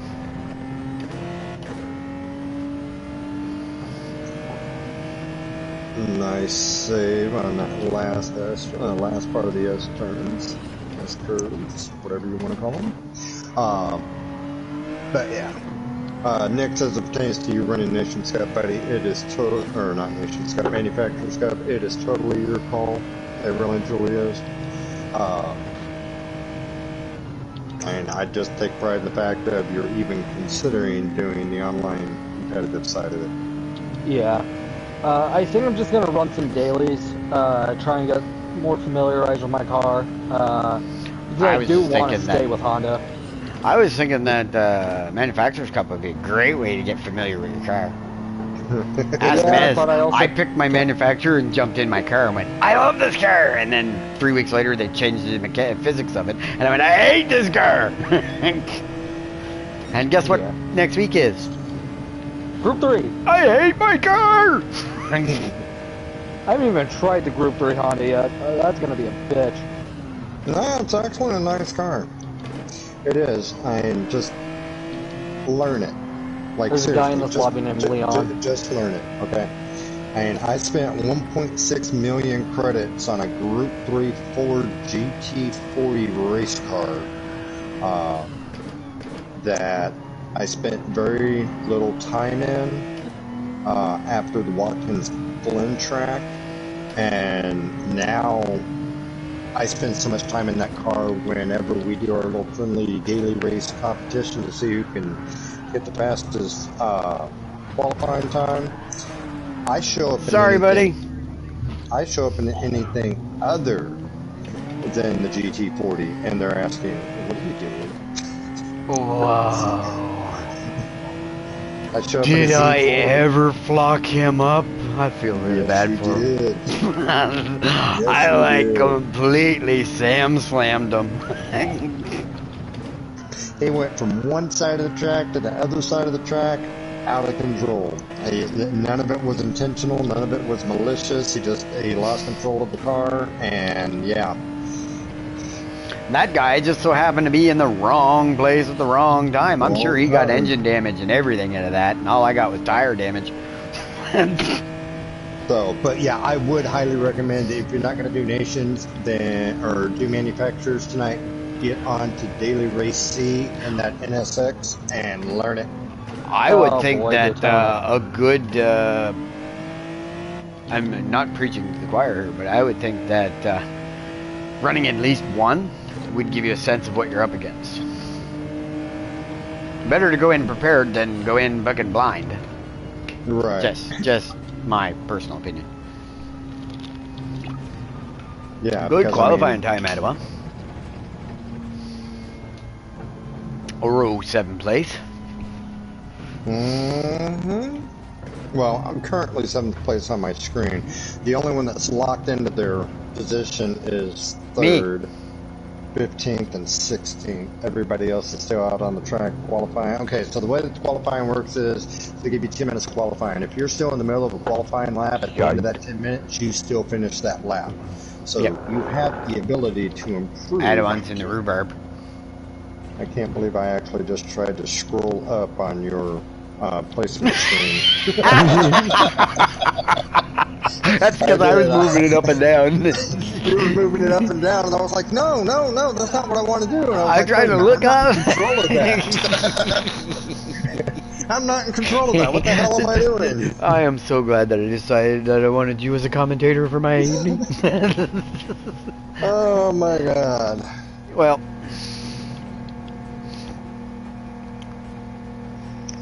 So, but yeah, I would encourage, irregardless of your races over the course of the next 3 weeks, with the exception of nations, because it is specific, but next week's nations is not. Any race that you race your NSXs. Don't race anything else. Don't get anything else. Don't look at anything else. Stay in your NSXs. Especially since they're MRs. Yeah, because mid-engine, rear-wheel drive cars take a little bit of getting used to, because you're going to notice that it does things that you're not accustomed to. Now, with that being said, every daily race at some point has an NSX in the top 100. So you have one of those OP cars. You signed with an OP manufacturer. Didn't even think about it. I don't end it. I recommended it, and okay. But yeah, just go through and well, I think I got. It says here I have 32 points coming from last race.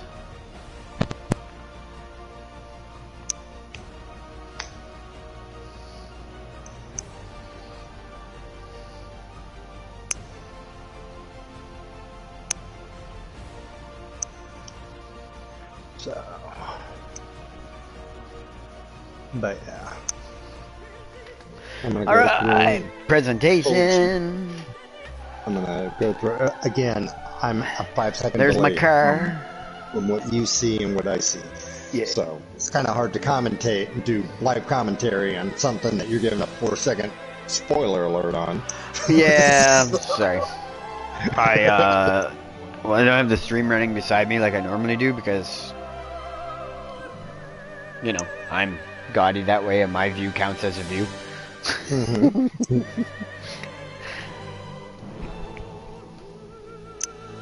That's like I liked one of my own videos because a like is a like. Right. I was like, when I run for high school student council president, I voted for myself, mother truckers. All right, so how did your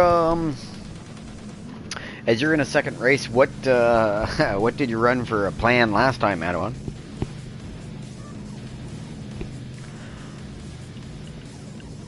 Or fall asleep? Good talk. Yeah, nice talking to I you. went my 8 and 6. 8. Let's see, went and then started mediums. You started on medium? Yeah. Yeah, I did too, and then I ended up in a terrible position at the end, so I think I'm going There the I opposite. And there's Adawan with his Firebird McLaren. Yep, and we are vastly approaching that dirty bugger. Anyway, vastly approaching my fancy Warwolf Racing. There she is. Oh, it looks so pretty with the Mez fly and all. Can't even see the Mez fly yet. No, but at some point I'm sure I will. Yeah, as soon as I come out of the pit and you have all that tail end view. That's right, people. Kadal Warwood put me on his ass. Yep. Even worse, it's a fly. It's a fly. Could be worse, it could be a flea. Uh-huh. But I'm just a fly. Then you'd be La Flea. Le flea.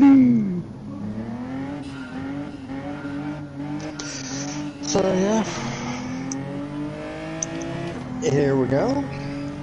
Now typically the beginning of this race is a gaggle anyway, because nobody's actually up to race speed at the end of this straightaway. So what you're going to notice is that Kadal is going to be stopping at a different place than what he normally does, because, well, he's not at max speed. As well, when you start that far back, even starting that far back and having all of that straightaway, you still don't get all the way up to your maximum potential. So, and of course somebody's in the process of trying to nudge their way up. And all he did was successfully slow me the down. Well, and he was a gentleman and kind of backed out when he realized that he'd made an error, but like Yeah, Buddy put me in knocked me out. That Porsche's a terrible driver, is he an S? So, but here we go. Now I'm coming down to the S curve. Now, why the sudden downshift to top rev there? So that he didn't have to hit the brakes. Most people upshift so that they get the control they want. In this little car, it generally tends to not like that. My motor stalls. Doesn't really stall, but it might as well. Right. Oh no, I get it. And then for the first trip through the chicane of death, see how many fatalities occur. Because typically that first lap everybody is pushing up and we've got a fatality. Typically the first That's lap the guy I everybody... fucking hip checked off the side of the track. Whoops, hi Bon, how's it going, brother?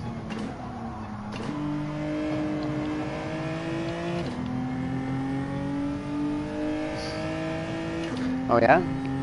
I'm just rolling around at my race and trying not to have my power go out. Speaking of rings of power, we got one heading our way. Yeah. Oh, Fiona. Hurricane coming. Hurricane. It's going right over my head. Yep. PEI is expected to get a direct hit. Yep. So is Cape Breton. Cape Breton's going to soften the blow that the island gets, though. So that's why Cape Breton has all those big high mountains.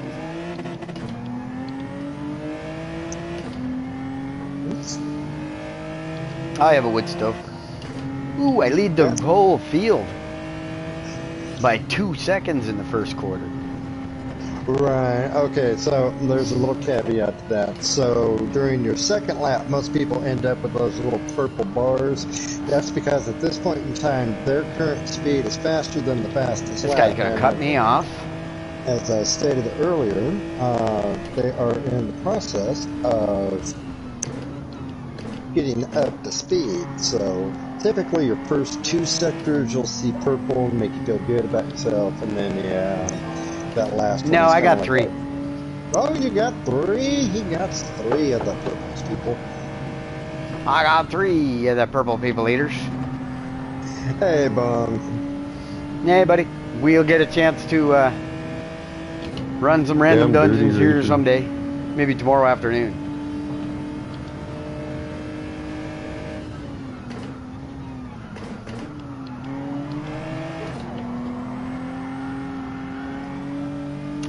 Most of it's going to hit us by early morning tomorrow afternoon. So we'll see what happens. Alright, we'll make sure that I am not in the dark. Alright, so I don't know if any of your viewers are actually paying attention to your rearview mirror. At one point it looked like that Kadal was going to have some competition up from behind. The one benefit to this is the fact that after a while people will start infighting with each other, and when they start infighting with each other it slows them down. It doesn't matter if they're in front of you or behind you. And a lot of people haven't quite haven't quite caught on to the fact of when you do that, the guy in front of you is getting further away. So instead of worrying about the position that you may or may not lose, why don't you worry about the position in front of you and stop worrying about the guy behind you? So, which is exactly what Kadal was doing. As he got somebody trying to tease them and kind of mess with them a little bit, yeah, but Kadal's not worried about that. Kadal's worried about the guy in front of him, because that's the guy that he ultimately wants to get. Oops, you got engine damage for that. Shouldn't have been fucking around with me. Yes, and I'm very quickly learning how to hip check people.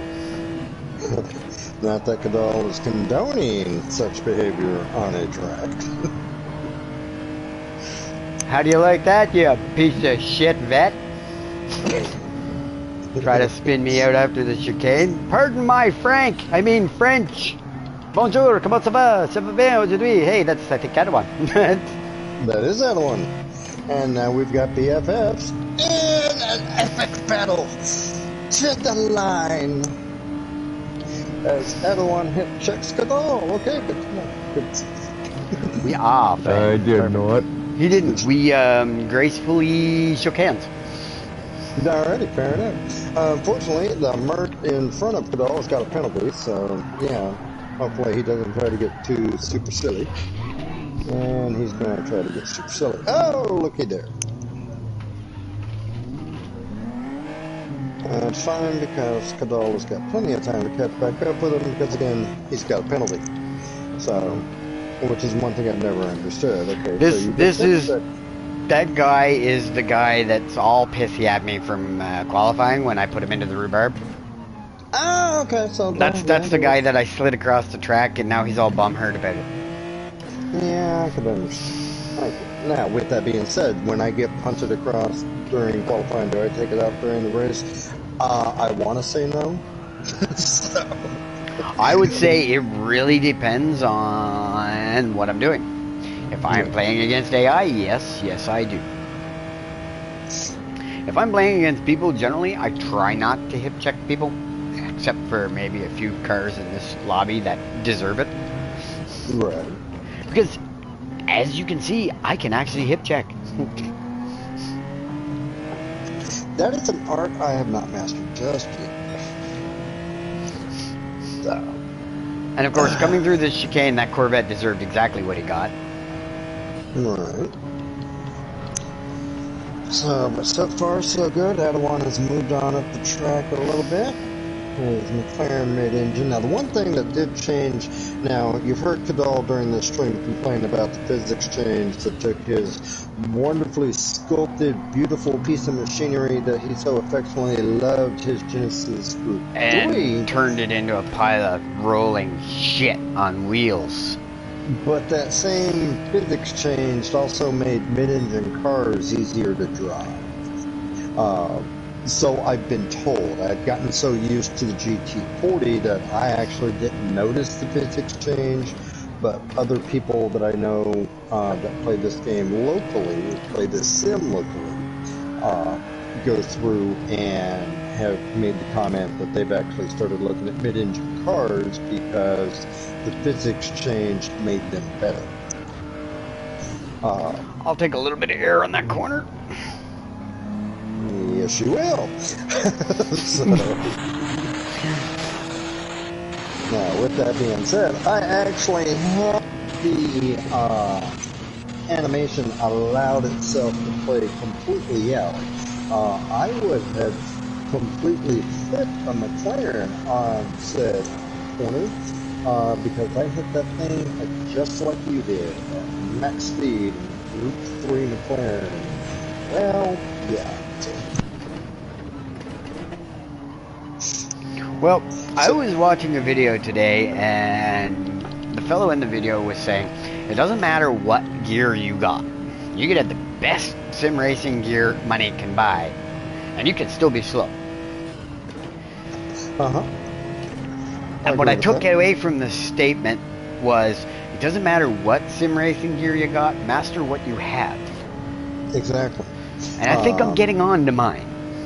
Yes, and I would be inclined to agree with you. Case in point, I am on a controller. Standard PS4 controller. I am a B-rated racer driving a mid-engine car most of the time. Why is it when I get around to lap 6 I gotta pay? Because you have old man bladder. Yes. So, and hyperactive bladder syndrome runs in my family. Oh, did not know. Sorry. Don't apologize. That's my dad's fault. Well, I could defer. His Willie's wonkered. So, and a couple of minutes ago, you heard me correct myself from game to sim. Okay, so Gran Turismo 7 is unique in the respect of it is actually both. If you do the career mode and you do the arcade stuff, it's a game. Once you enter into multiplayer or enter into sport, enter the competitive side, you have gone from game to simulator. Yeah, and the physics are quite a bit different between the arcade version of the game and the sport mode. As people found out in Widowman League. Yes, these cars don't handle anything like they do against the AI. The AI. Yeah, there were some adjustments. There were some adjustments. There were some things that had to be done. But I mean, speaking as somebody who I have not been playing the Gran Turismo franchise as long as Adawan. What took you so long? My first exposure to a PlayStation was PS3, and I was into Call of Duty at the time. Thanks, boys. Anyway, well, that's okay. It's a good thing you were, because had you not been, we never would have met. Yeah, because you had stated you were done with Gran Turismo prior to me getting this. And when I say this, I mean Gran Turismo 7. When I was on sport, he didn't want a thing to do with it. No, I wouldn't play sport. I dealt with it and just... Oh, that sounds like rhubarb, by the way. I can hear that Logitech grinding. So, but I mean, whether you pick up Gran Turismo 7 and you use it in an arcade form or a sim form, the fact of the matter is Gran Turismo 7 is in the unique position where it allows you to do both. Kadal and myself, and I believe Adawan, as well as Nyx, all in our PlayStation party, have used it as both. Whenever we're doing our money grind, that's arcade stuff. But it's smart arcade stuff because on my channel, and actually even on Kadal's channel, we've streamed when we've been doing money grinding. The way that the cars act varies between races. You don't always pass the same 19 people in the same order. Because Sophie, the AI, is in the process of learning and adjusting and so on and so forth. Yep, so, and as Sophie learns and adjusts, she gets way dirtier. And she does. And downside to it is I have a few prejudices against some manufacturers because Sophie has made those specific manufacturers dirty. Case in point, the Vet. Case in point, the Viper. That guy who drives that blue Viper, he'll wreck you every time. Well, you see, and I just blow by him. It's the Vet the Vet and the Mazda Atenza. Those two. Yeah, the Atenza's a bit of a crap. Yeah, the Supra, it's a 50-50 shot. The Ford GT, I've never had a problem out of. The Alfa Romeo. The Ferrari guy. Oh, Bishop, let me tell he's you dirty as hell. Yeah, that little Italian jackass. Actually, I don't think he's Italian. I think it's a Spanish guy driving that car. Anyway. Anywho, on with the story. Anywho. It's story time with Meds. Right. On Cadal's Racing Show. Exactly. Welcome to Werewolf Racing with story time with Meds. From Meds Racing. But I mean, ultimately, at the end of the day, and earlier in the stream, you heard Cadal and I giving my eldest advice as it pertains to should he run a race tonight, should he not run a race, whatever the case may be. And it all kind of goes back to what Cadal had said earlier. Irregardless of what gear you run, what gear you have, master it. Okay? Have I mastered this controller? No. Is there still stuff to learn? Yes. Am I learning it? Yes. Why? Because this is the tool at my disposal to do the job that I want to do. My weapon of choice is a Ford GT. Ford GT40. There is a difference in this game.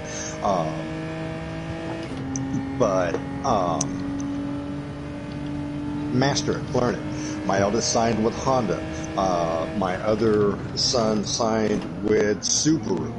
My words of encouragement to them is learn those cars. My next signing after this season is probably going to be with Subaru. Now, why am I pushing that issue so hard with them? Because I've made that mistake, and Cadal was there when I was car shopping, and every time I did a qualifying lap, I was like, oh my god, this is the best car ever, I've got to go buy it. And he was wondering why he was always broke.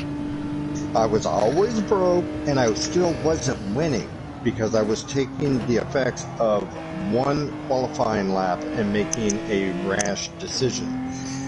Now, would I have gotten into the GT40 had I not made that rash decision? Probably not, mainly because it's all over YouTube. Don't get into mid-engine cars because they're difficult to drive. There's a top 5 list of cars for beginning racers to stay away from. Those were the first 5 cars I bought. Yeah. Lesson learned. Lesson learned, which is why now, being mildly wiser in respects to the effects of said behavior, I can give that advice solidly going, hey, pick a car and learn it. If you go into sport mode, Gran Turismo 7 does a balance of performance, okay? So theoretically speaking, all of the cars are on the same playing field. Case in point, I am signed with BMW. I drive a Z4 in manufacturer's races. This week's Daily Race C at Daytona, the Toyota Supra is supposed to be the meta car. I have seen my BMW Z4 win that race.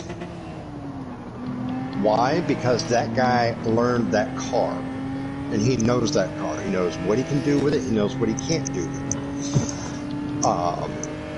So as a result, and there have been times I've pondered getting out of the GT40 for a couple of races, jumping in the Z4 and go to town.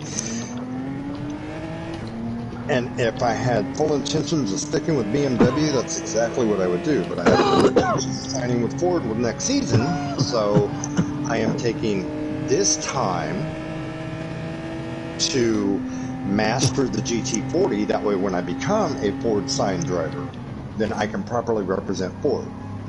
Now, do I do practice in my BMWs for races? Yeah, I spent the entire morning. I easily put 75 laps on my BMW in for today, getting ready for tonight's race. Have I ever done that with the GT40? No.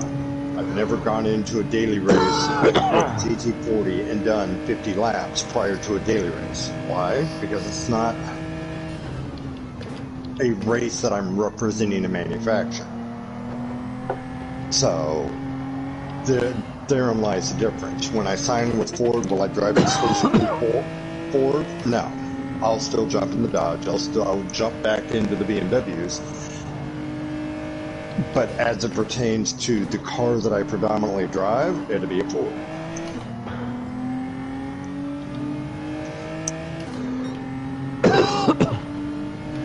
So if you find this stream later, you just do a random Gran Turismo search and you run across this stream, and you haven't picked up the game yet, or you haven't picked up the sim yet, depending upon how you plan on using it, that's the best advice I can give you. You don't need to spend $3,000 on a racing sim because you don't need it. On the flip side of that, does it add to a better experience? Absolutely. Go. Condal and Ottawa are displaying fine sportsmanship. Yeah, the sportsman rating, though, does not account for that. Right. It just takes into fact that I bumped Adawan, so I'll probably get... My sportsman rating will probably take a little nip out of that one.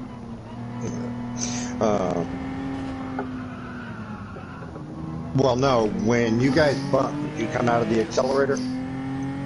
Yes. Okay, then yes, it actually does take that into account.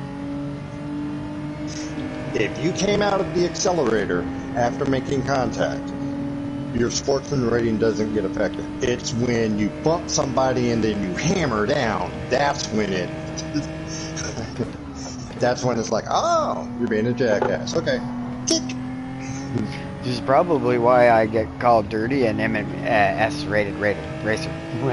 Yeah.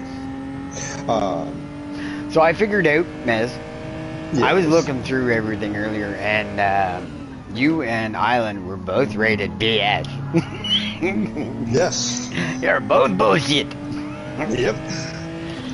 And based on my performance at this race, yeah.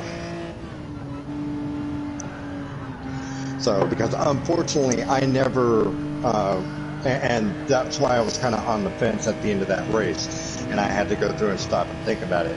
I actually never broke into the top 10 at any point during that race. I was pushing that M4 as hard as I could push it, and none of the M4s finished in the top 10. None of them. So,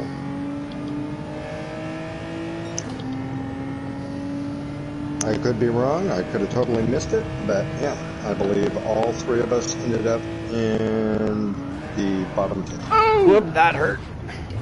Sorry. Don't stop for this one. I didn't expect you to slow down that much right there. Always slow down to 104. So if you're behind me from now on, 104 is my stopping point. Yeah, that's front, back, engine damage all in one shot.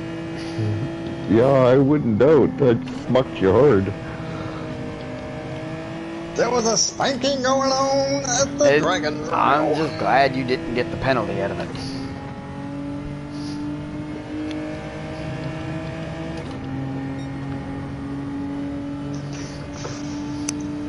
So, that was totally unintentional, that one. Oh, I know all about it. I watched you coming. Alright, so... I gotta get my flow back here before I get lapped. Because I don't think half of this field is pit. So, Nations Cup for all of us tomorrow is Suzuka. The specified car is one of the two power Japanese cars of the 90s. Yeah, it's the little Toyota or the yellow Nissan. Yeah. And I'm going to be racing the little Toyota. I am racing the little Toyota as well. Well, there's... Why is it's not braking at that corner? Come on, freaking controller.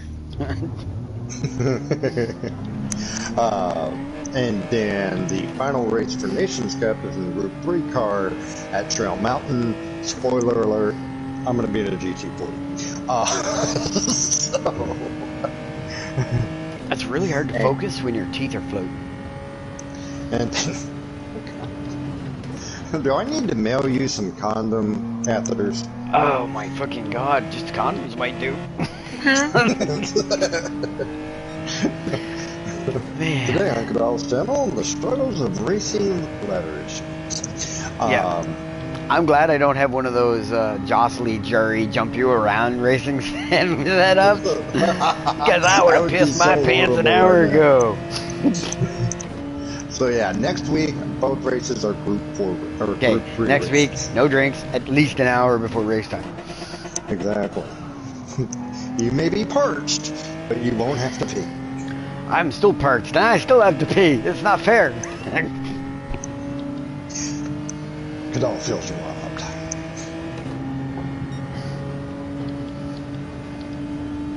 So, but yeah. Somebody sent up a message. Unfortunately, my screen is pixelated at the moment. Wow. And then they left. Which puts me in 14th place. Alright. And you started what? Second last? So you 15th? started at 14th place. No, 15th. We had a 16-car field. Oh, so you were 15th. Okay, so you moved up a spot. I was in 10th for a while.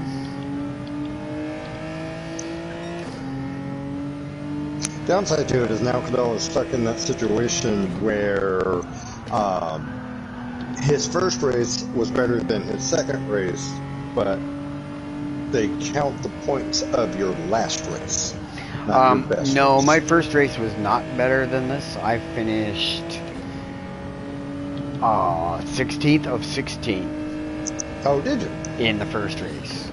Ah, okay. Well, then Cadell should get more points for this one. I have 36 points coming into this race.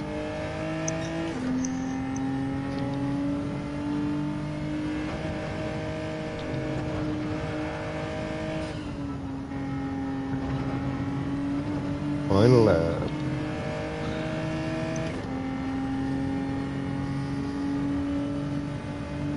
But I'm about to do a shameless plug, so I apologize now. So tomorrow, for all of the Cadell viewers, I am actually doing a track guide on Cadell's primary. You know they already got this, right? When you were doing yours and mine at the same time. That guy sponsored by Blue Chew. This is starting to sound like a commercial. Quick, now a message from our sponsors. Mez, take it away.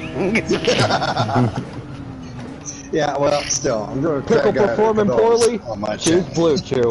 Oh, yeah. Did you know you have a spice in your fridge that could help your little man? And skip commercial.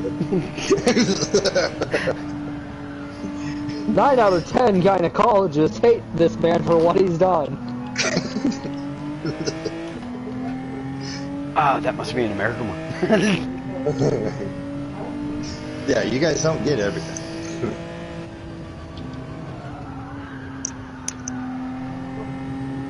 So, but yeah.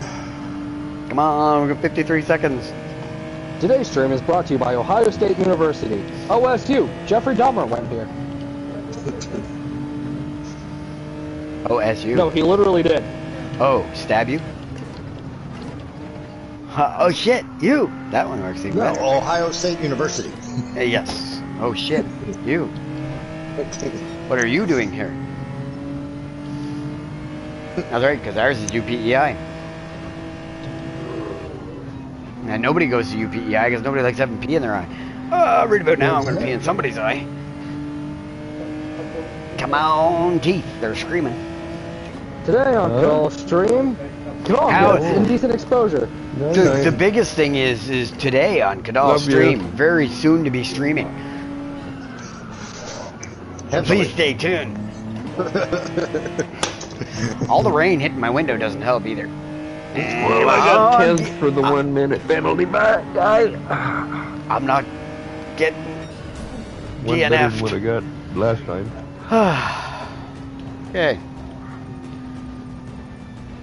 Well, I made it to 13th thanks to that guy with his penalty. And he just run the last race with me. Oh, and I almost took out 12th, too. Oh, my God.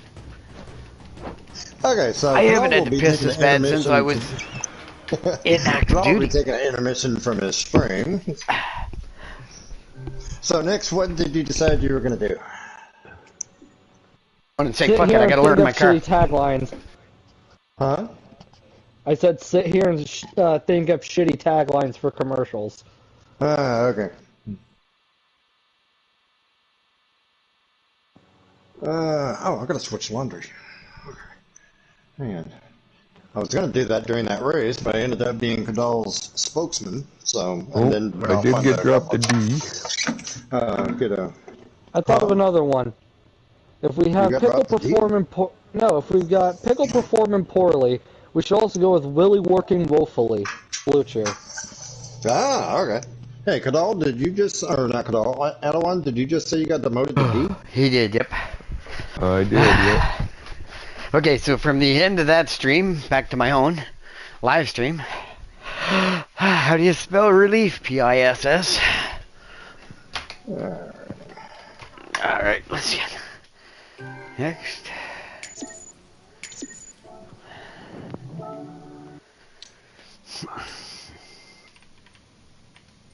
You got dropped. What the hell? I will take the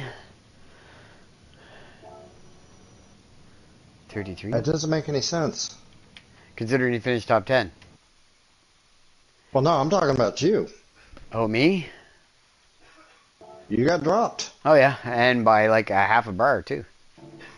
But that's okay. Wait, I but still... how did Adawan get dropped then? If he finished top 10. Because I was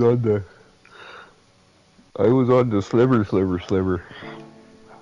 Yeah, but I mean, top 10 finish should have still bumped you up. What did you say? I don't know. I don't know how they rate this stuff anymore. Yeah, I'm at a loss because typically, I mean, the way that I had been done in the past was, I mean, I had to have been at just the smallest of slivers before I got dropped back down to D. It takes on about a day per side if he has the medal.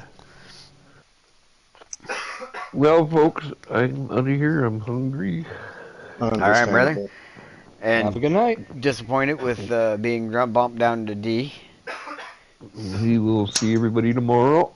We'll see everybody tomorrow. And I kind of know what you're going to be doing tomorrow. For a little while, anyway. Exactly. All right, have a good night. Later, brother. So when you get dropped, does it drop you back to like the last rank with like a semi-full bar, or does it drop you to an empty bar? No, I got a half a bar. Yeah, he's got a half a bar. Adawan's got just over a half a bar. That means I can go back to doing dailies. Yeah. He can go back to doing dailies in the D lobby. Realistically, he's probably finishes top 10 in 10 races. He'll be back to C, and then top 5 podiums and wins will obviously expedite that. So now, when you get promoted to D, I believe your bar is completely empty because you're coming from E. Right. And it takes fucking forever. It took me a week of sandbagging. So after tonight's performance, I'll be sitting with 52 points. Mm-hmm. And my power has been flickering for the last half hour. I think that's your cue to shut everything off. Oh no, he'll stay until the bitter end because, well, he's silly that way. 52 points will, after tonight, will drive me up into 20th place. Good deal. From 43rd. Alright, so now. The benefits of being a C, even if you did get dropped. Let's pull out the old... But, with that being said, that also means that I will do dailies as well as a show of support to my brethren trying to get their C's back. Simon, you're not going out front. I'll open the back door. You can go on the back patio, but you're not going out the front door. The weather home here now is at the state where if I had a cat and I opened the door to let the cat out, it would look at me and go, "Are you fucking crazy? You go out there." I would suddenly look, it would suddenly be a case of the Flintstones, and I would end up being Fred.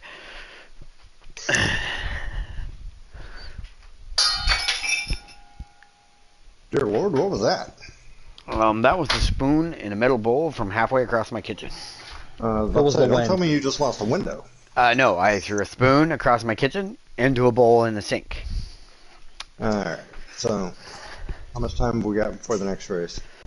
8 minutes. Alright. You gonna run it? Where is it? Yeah, I'm gonna Of course he can it. run it. He's like, yeah. I've been waiting for me to get dropped down to D so that Oh. So yeah, I'll race Daytona. You're in Daytona, right? Yes.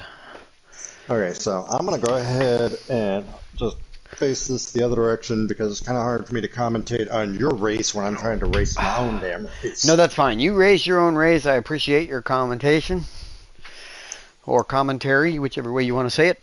Now, I need to find my dustpan, which seems to have... There it is. Well, I had to go through and I took my money plant out of its small little teeny tiny pot, and then I put it in a medium pot. But the other day my daughter decided that it didn't like the medium pot, so she picked it out of said medium pot. So then I transferred it to a great big floor pot, so now it's a little tree in a great big pot. But its roots were kind of bound up a little bit, and that, mind you, that type of plant doesn't mind having its root bound up a little bit. Because, I mean, they do have the top tied together with strings, and they have them all. That's, well, you saw the picture.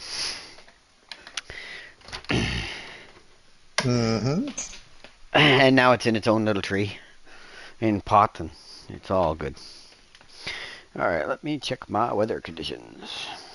Because I got 6 minutes, so I will check the weatherly update, because my lights have been flickering. I have 6 new messages, all hurricane warnings. This one's active until 2:30 a.m. Okay, so right now, at current conditions, we are going through Category 1 hurricane force winds. It's not even here yet. 100 kilometers an hour, gusting to 140 in exposed locations. We have a coastal surge of 1.8 to 2.4 meters and dangerous waves from 11 meters to 15 meters. So we're expected to be in this conditions till 2 a.m. in which then the wind will pick up to 145 to 155 kilometers an hour.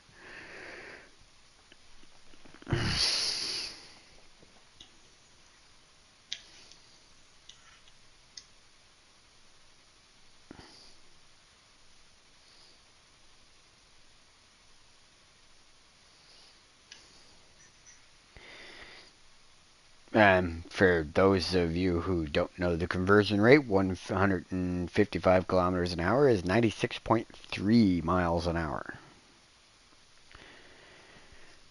It's mildly breezy. I'm gonna wait for it to get a little bit higher, maybe like 3 a.m. when it's up to the 96 miles an hour, and I'm gonna go fly a kite. Attaboy. I think I'm gonna go do one of those para boarding kites, you know. Yeah, I'll go down to the 12-foot waves down at the beach and go kite surfing. Oh, it's a northwesterly wind too, so that's gonna blow me clean right over to Nova Scotia. Perfect. That's the spirit. Yeah. I hope to get some air and. Okay, now I got shit blowing off my deck.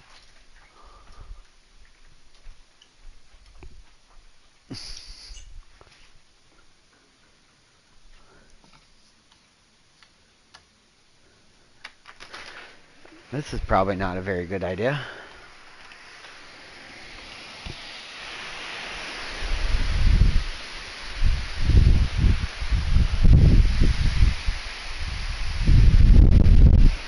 Huh. I don't know if anybody heard that mess. I did. Yeah. Well, that was windy. But it's still high. So it's still just a high wind yet. It hasn't dropped the ground level. A little bit more low pressure coming in. It's supposed to be the pressure is supposed to drop down to like 92 degrees. Or 92 points, rather. Degrees.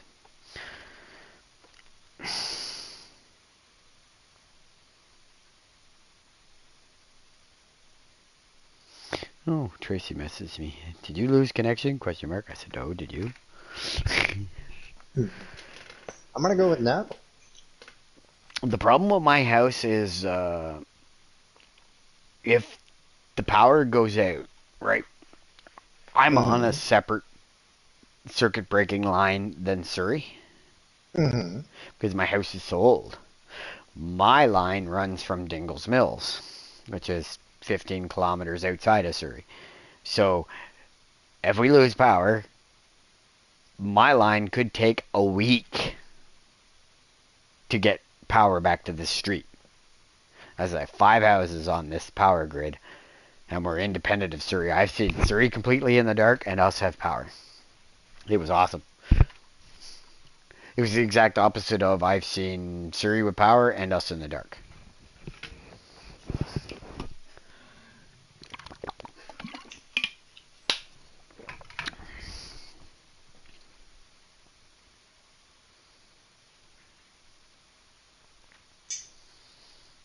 Well, I guess Tracy's Eastlink went out.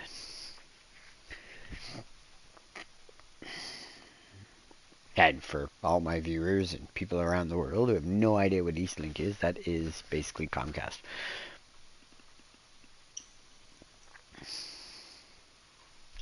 I have Bell Alliance, and most Canadians know what Bell is, so there's probably a few Americans who know what Bell is too, like people around Maryland and Baltimore, Chicago. Alright, I'm soon thinking it's time to wand like hell. Alright. Yeah, that was a horrible lap, but it was my first one in a couple of days, so I'm happy with it. Since I'm back to it's kind of funny that Adawat and I got back into the exact same lobby that we both got demoted in. We got demoted at the same time just so that we could come back up through D again together. Exactly. That's how that works. Brothers till the end. Speaking of which,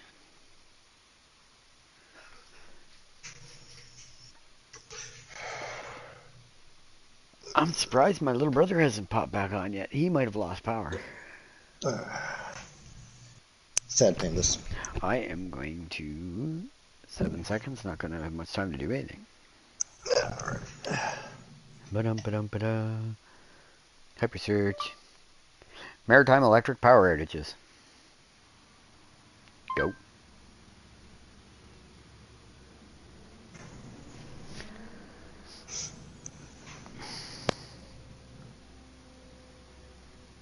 Please show me the outage map.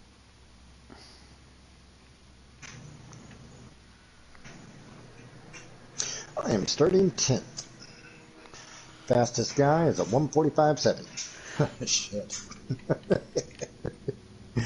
Well, let me see. I am starting 14th. Fastest guy is a 146.8. Let's see. Speed Racers here. Alright, so we already have a total of 1,183 people without power. Oh, shit. Island-wide.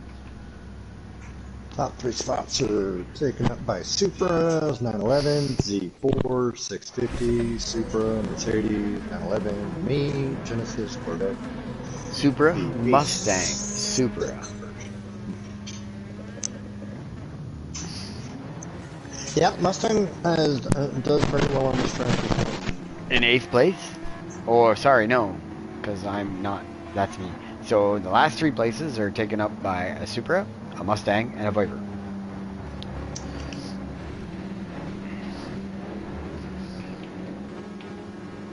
And I better shut my traction control off because I'm back on this track and there's something about this track that just likes to put my traction control to 3.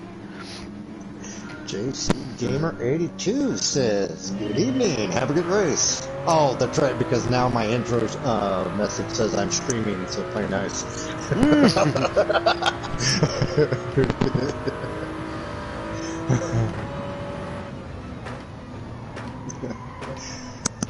But I'm not streaming, but they don't know that.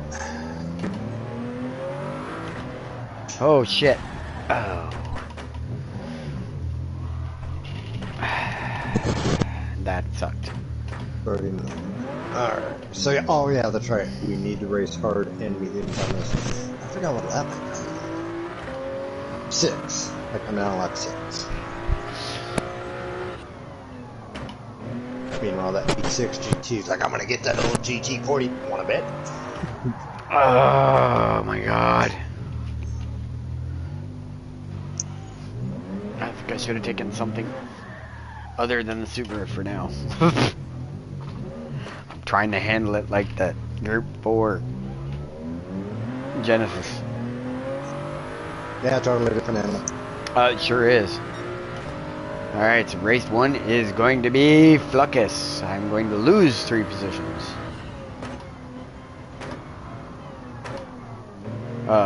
Nope, because that guy just quit. They only lost 2? 14th to 15th. I only lost 1. I guess I wasn't losing 3, but yeah, because I did start off in 14th.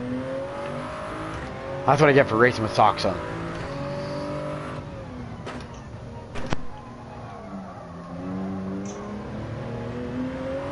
And this is why I hate vets. What'd we ever do to you? I'm glad I retired. Not by choice. Anyway.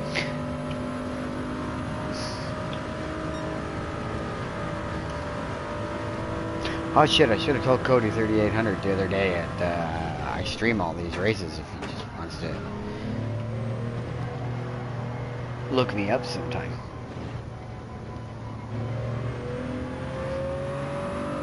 Go guide your fingers, yeah. You guys just keep playing grab ass up there. Alright, I made it to 14th place. I went from 9th to 12th, about to get 10th, because somebody knocked a Porsche off the track. Well, I am exactly 55 seconds behind them, so yeah. I'm taking seconds off the leader, but I'm still on my first lap, so.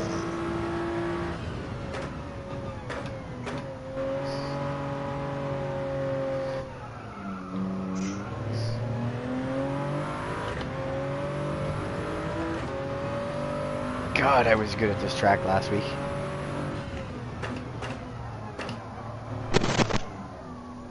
Remember, I haven't driven this track in like, what, 3 days? Mm-hmm.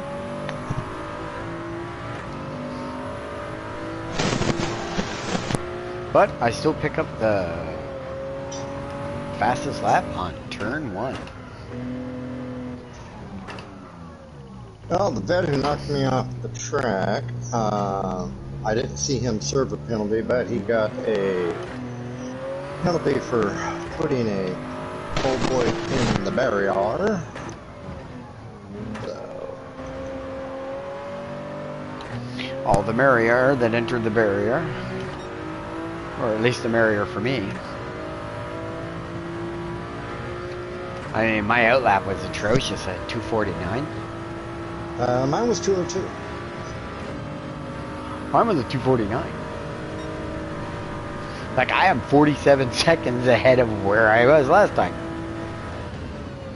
And that's with a 2 fucking shots in the grass.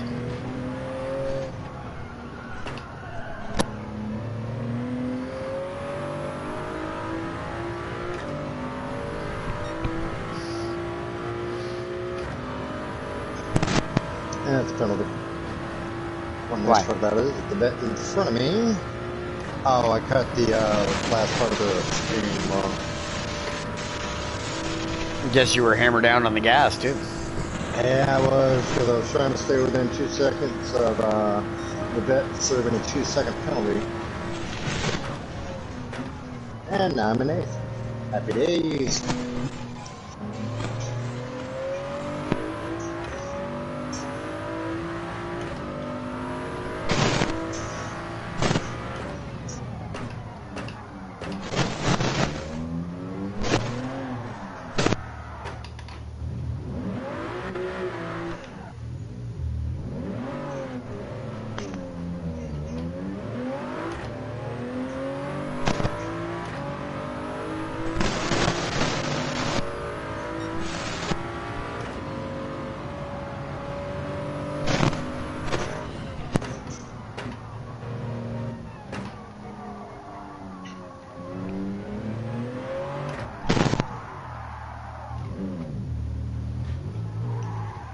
Really?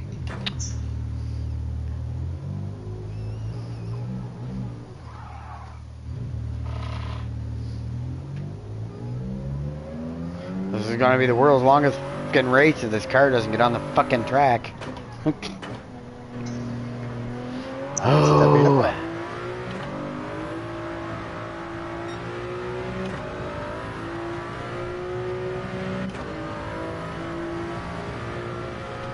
A problem. I'm about to be lapped by everybody.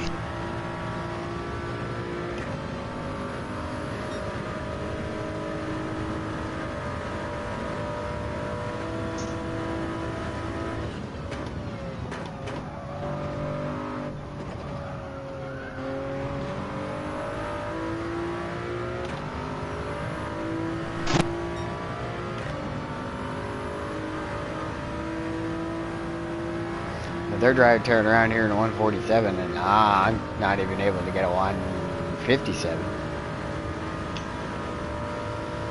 Oh, some rusty. It takes a race or two.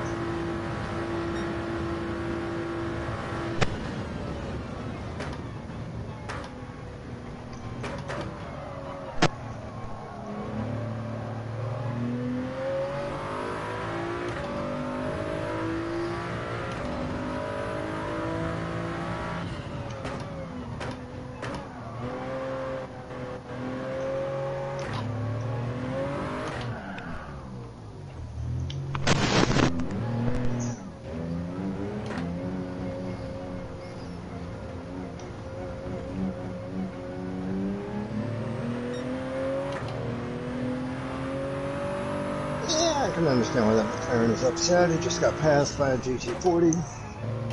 Sad pandas. For him.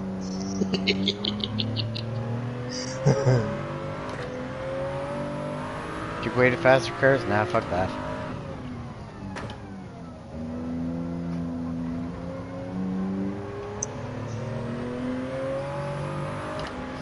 The game can ghost me. I ain't giving way to no one.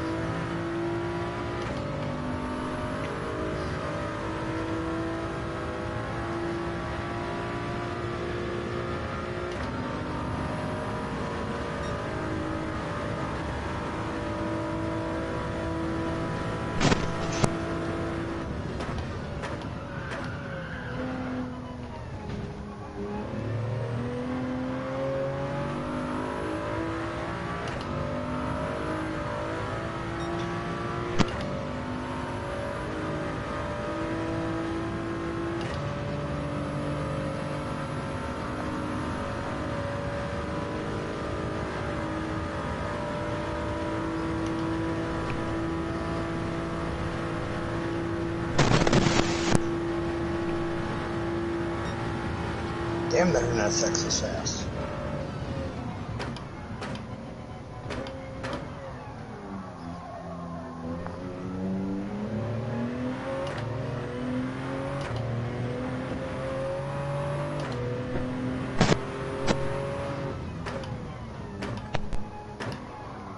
Ooh. There goes somebody's transformer. Like 2 blocks down the road, too.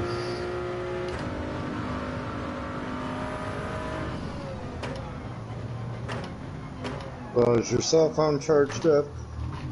I got a car. I'm not worried about that. I'm worried about being able to get a hold of you. Check on you. Right, my cell phone's I have a car. My car has a cell phone charger. Yeah. What is this fruitcake here? That is not your straightest line there, genius.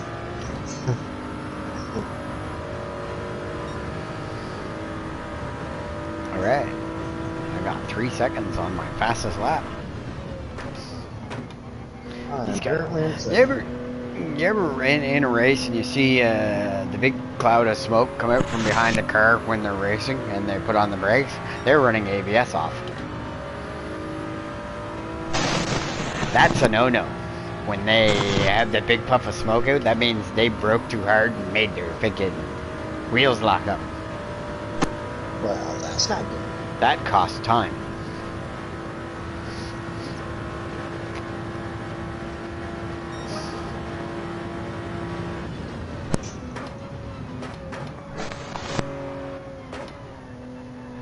Go grab your fingers.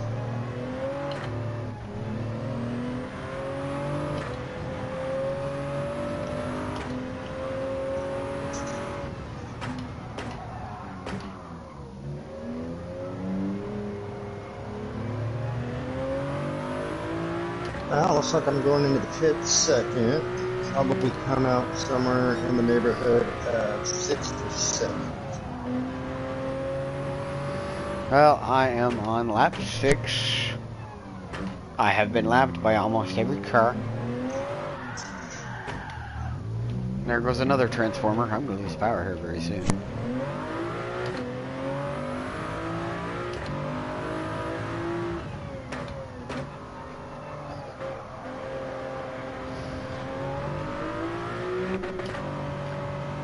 I think half the street is in darkness now. The guy that's in first is going into the pits as well. Oh, mediums, please. Don't need fuel. I'm good, thank you. Alright, so when it's second, going to be coming out. Yeah, looks like I'm going to be coming out 7th.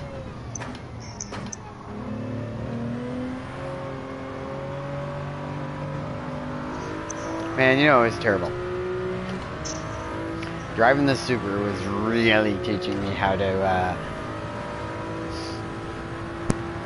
manage my pedals. That's good. Was past tense. Then I had to get in that Group 4 car, and that just ruined my ability to manage my pedals.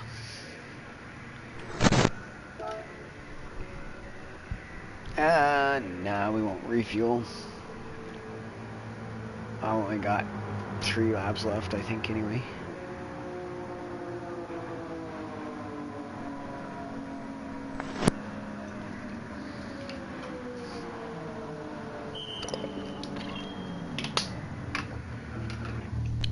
Fruit punch and lemonade. Good combination. It is.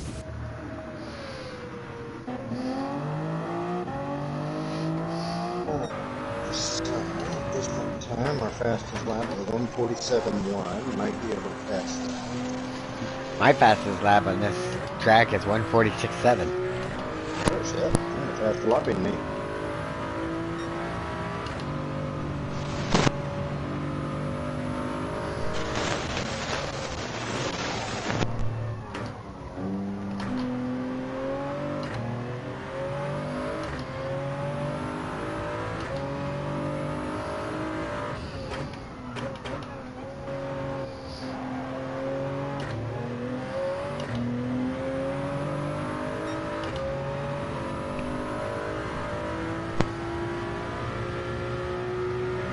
So, if I suddenly go dark, you know what happened. Yep. Send up a balloon when you can. Let me know you're okay. Yeah, I got people's picking electro transformers exploding on the telephone poles down the road. I guess Maritime Electric probably should have pruned the trees around those. Figured they would have. They're a bunch of dolts. That costs the government money.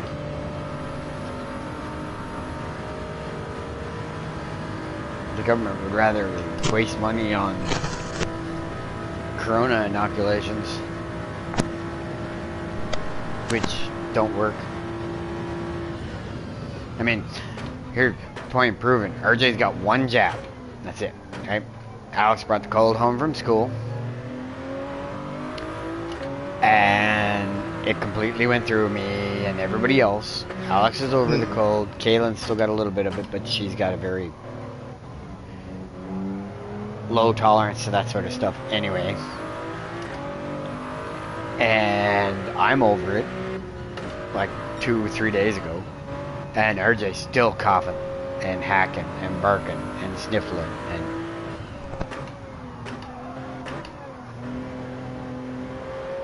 so what does that say about your jab? I think the government can take their jab and jab it you know where. Right in Trudeau's eye. It's okay. Sounds good. Yes, that escalated quickly. Yes it did. But I just let it go.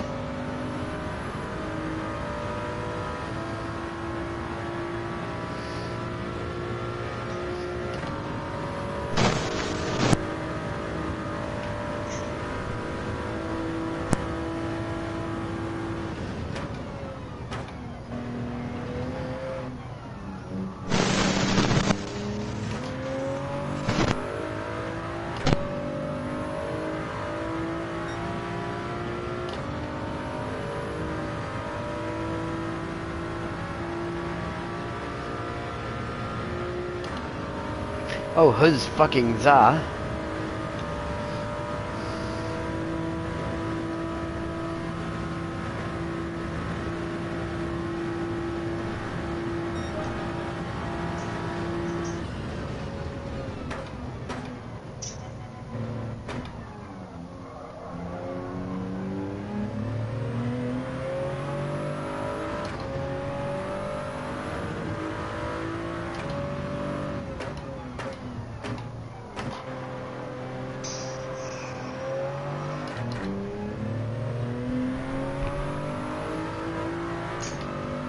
I like that double shift from first to third.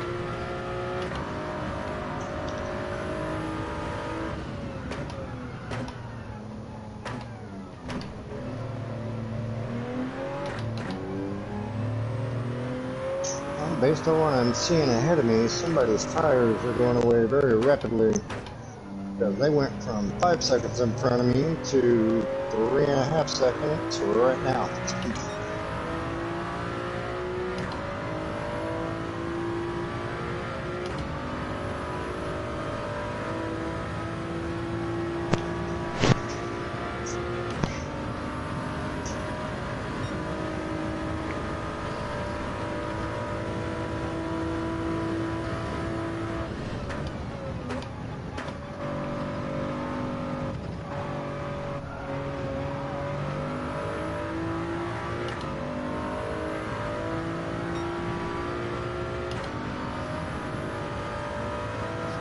I wonder if these guys that are faster than me that I'm supposed to be giving way to are wondering why they're not passing me.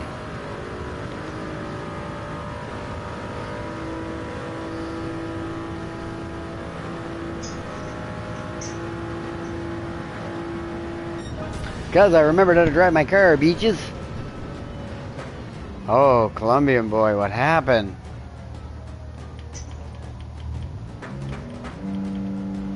Oh my god. He went from second place to 15th. His driver range taking us clanching. Oh shit. Tire change. he not only did he have the 1 minute penalty, but he had a 2-second penalty crossing the line. 1 minute, 2 seconds. I'll take 11th place. It's not quite podium. Let's see if the other DS driver here accidentally foobars. Like, Columbia Boy finished below people who DNF'd.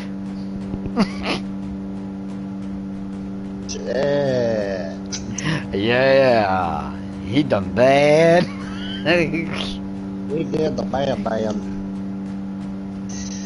I finished 6th. Nobody in front of me made a mistake. 1, 2, 3, 4. I can't believe there's 4 people in this race that's still making mistakes this far in. Well, yeah.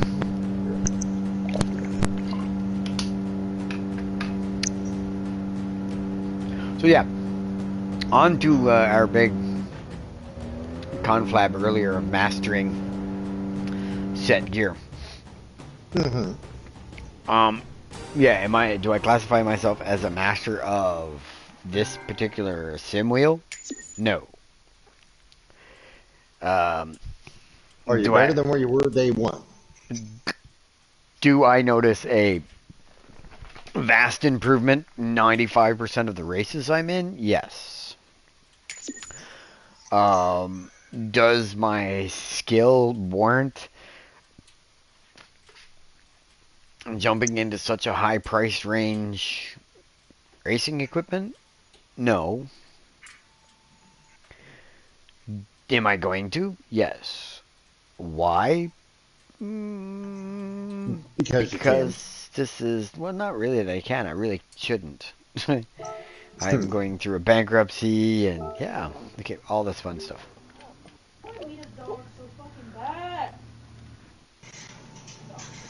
But, that being said,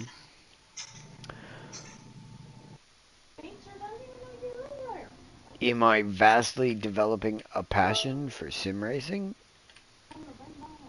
Yes.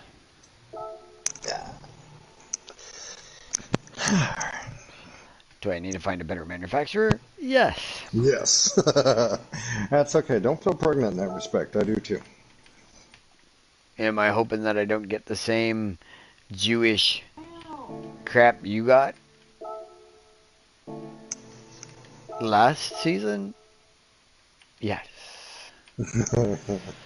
I think I'm going to try something different. I'm going to enter a race, and I am going to take a car that nobody else drives. The Genesis Group 3. No, like fuck. I was about to say there were 3 of them in my last race. If I were streaming, I would show you. Yeah.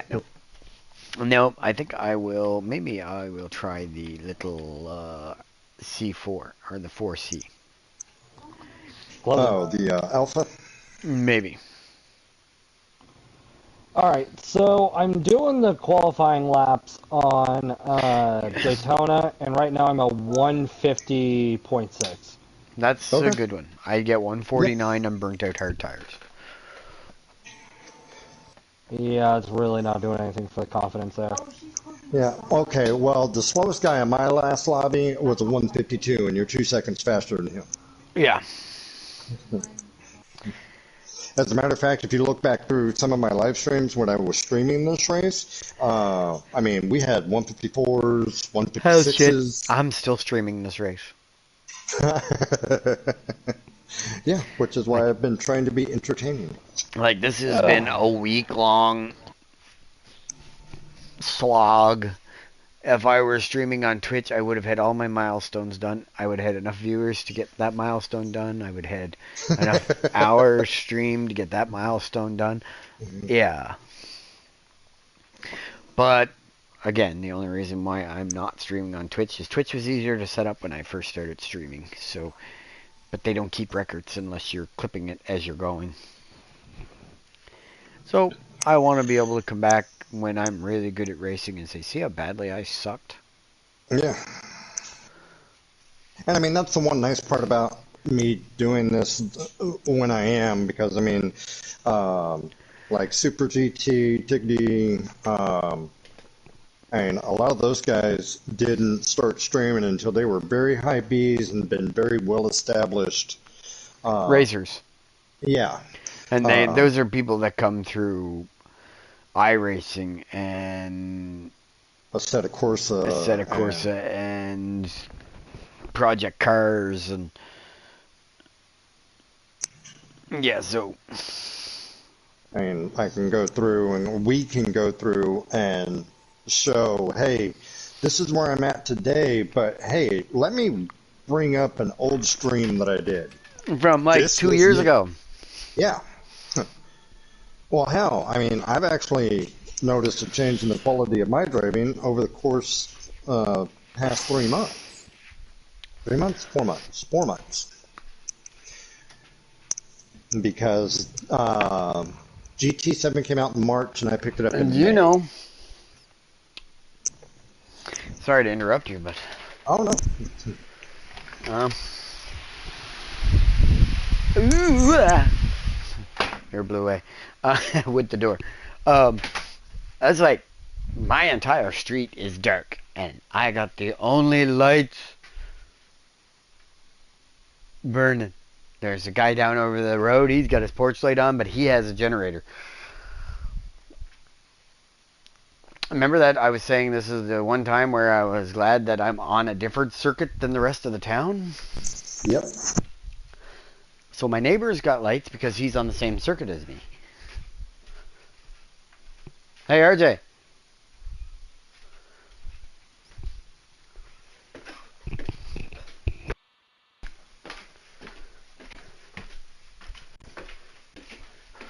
Good thing you're not on that side of the street. Why? Look at your window. There's no power right there. The guy down over the hill has a generator, so... And we have power.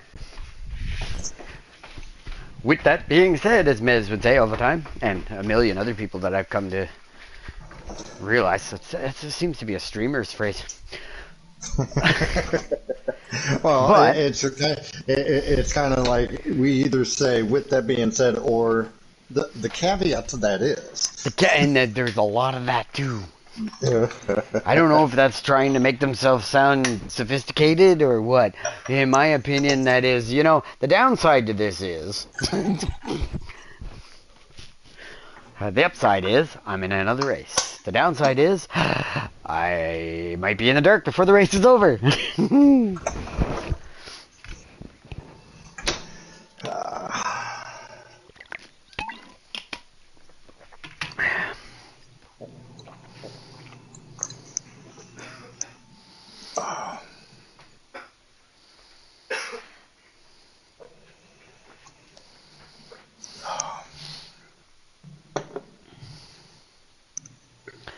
Must give my dad a call in these 46 seconds.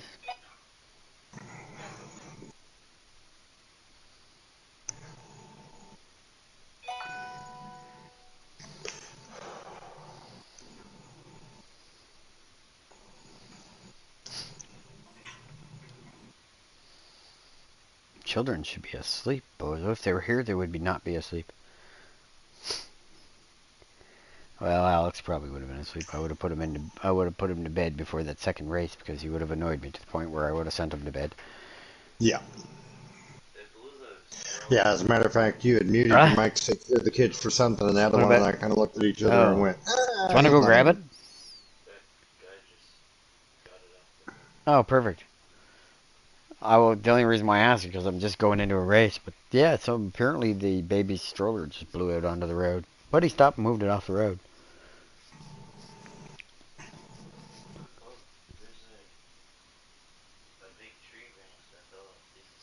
Oh, this isn't good. Really? That's what that smash was. This isn't good at all. What tree branch? Okay, so you've seen my qualifying time, right? 148.1.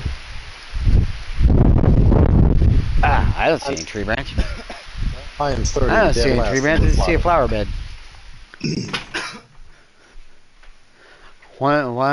This lobby is 146 at the fastest. I am the slowest at 140. I'm dead last. 148, 178. Fastest guy is 145.3. I'm in last place of 14 with the slowest guy above me being at 149. Two. And Buddy's race Jigger is his entry into the room is I'll be here all day, ladies. Yeah, I've changed my greeting and now people are sending me individual races. Have a good race, man. Hey, I mean, you're getting some sportsmanship. Also, I've submitted my best time at 149.7. But I'm gonna have to call it there because my controller's dying, my headset's dying, like everything. All right, brother. Okay. All right. I beat Dom next time. We enjoyed your company immensely. Yep, and I look forward to practicing for Nations tomorrow. Yes, sir. Are you gonna drive Are you gonna drive your NSX in Nations? You can't, but no. Yeah. Why? It's a Group 3 race. Yeah, but you got one of two cars to pick. Oh yeah, that's right. Were you able to buy your Toyota for that race? Yes. Yes. Thank God I was. That was like the first thing I did the moment I had enough money. Oh, this thing is nowhere near the Supra. Alright, have a good night, guys. Love you, Dad. Love you too. I will talk to you later, brother. Sounds good. Have a good night, guys. Yep. You too. Oh my gosh. This little thing is a monster. Oh, okay. What are you in? Come in the little Alfa Romeo 4C.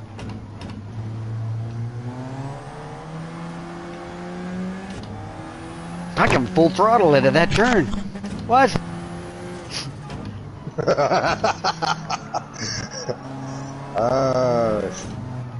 Well, I can't full throttle it at that turn though. It puts me around in circles.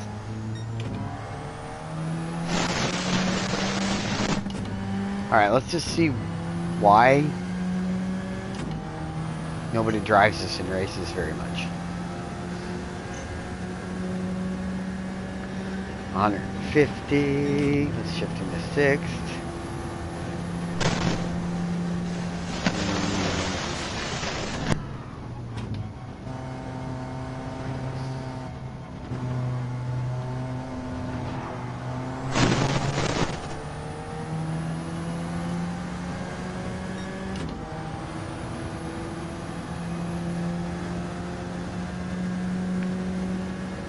Car left, car left. Hold your line.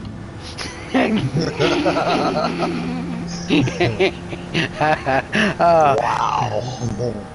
I couldn't help it. He was like, we were going around the big oval at the exact same time and he was just there. He's not even a good racer. That's pretty bad coming from me.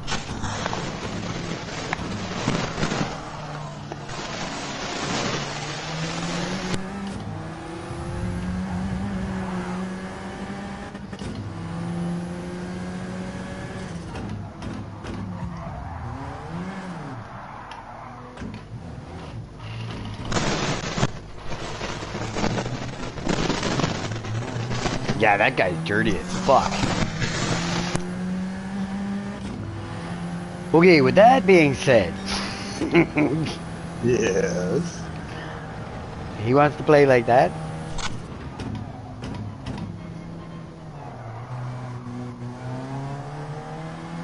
If I catch back up to his slimy ass Supra, he's going into the rhubarb. The rhubarb?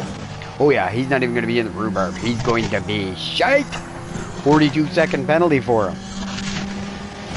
Oh shit. That's what I'm going to do to him. Nindo happy. I was supposed to be calling my dad. Yeah, last time I had, that's what you were gonna do. Yeah, I know, but my race started before I could call my dad. Because RJ said a big branch fell off the neighbor's tree. Then I had to go look at the tree because it's my favorite tree.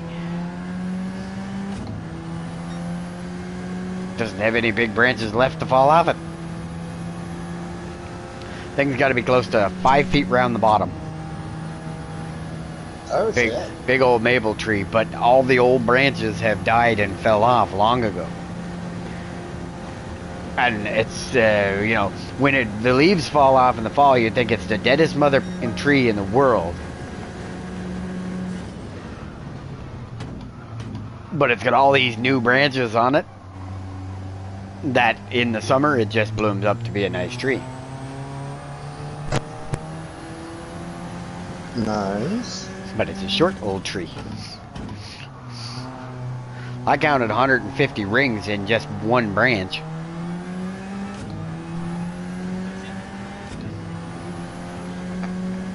You feel my house rocking? Yep. You're all good. This house has stood up, been standing for 150 years. This house will be standing for at least 2 years after we leave. Is that the warranty you're putting on it? No, that's how long I figure it takes for whoever buys it, decides that it's not worth flipping, and just bulldozes.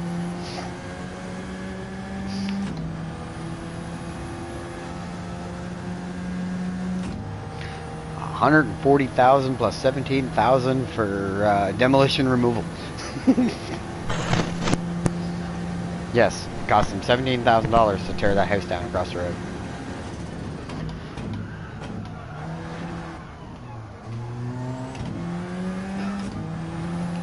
Oh, I found a, this is a really nice car for twisty-turny tracks.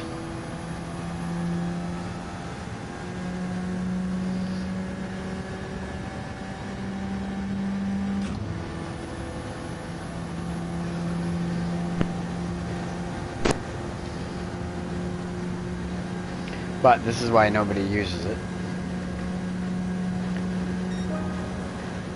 I only got 172 miles an hour out of the sucker.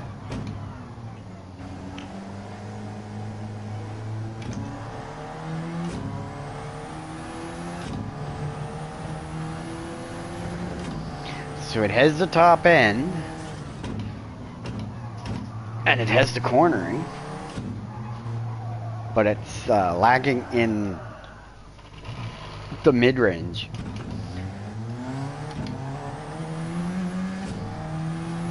That 130 to 160 zone.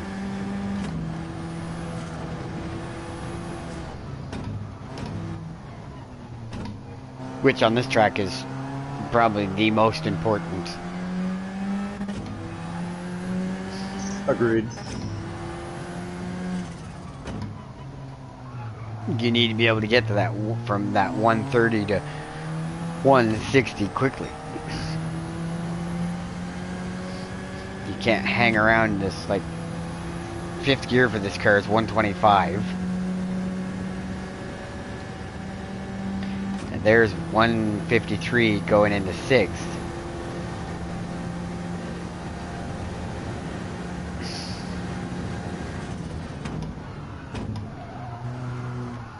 Ah, that doesn't like to stop.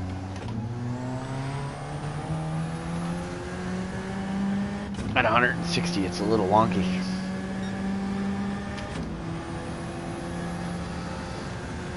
It's not that bad. 152.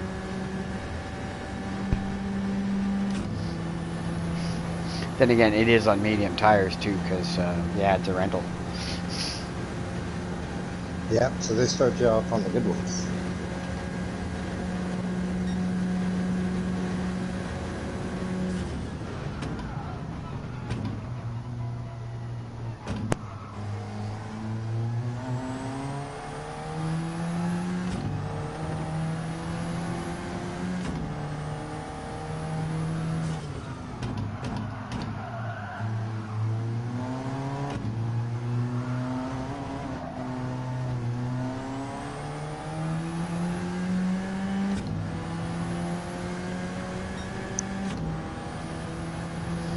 And yes, I still use those bumps to upshift.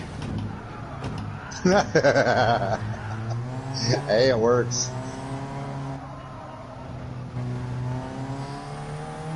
And my back tires are licked.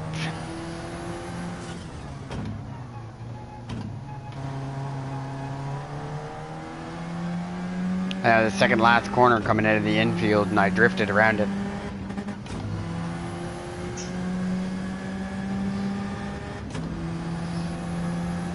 But I am in 10th place. I still have to pit, mind you. I'm currently in 8th, but like you, I still have to pit. Guy in 7th place is actually, hang on, we're about to have a shuffle. Guy behind me is 1.3 seconds behind me. Now I'm in 4th, but the guy in front of me is 7 seconds in front of me. So. Well, the guy I passed in the corner I drifted is gaining on me like a house on fire. And I want to go another lap on these mediums, but I really cannot. They just don't have it.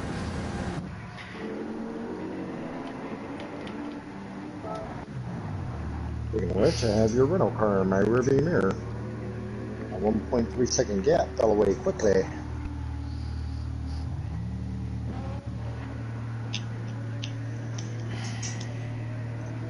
And he punted me out the course. Big Papa Furious. Somehow made it in and out of the pit before me. Like before I could even get my tires changed.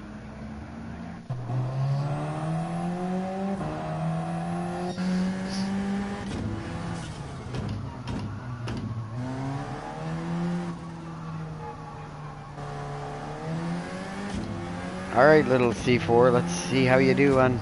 That's actually 4C, but... Let's see how you do with hard sneakers on. Slipstream?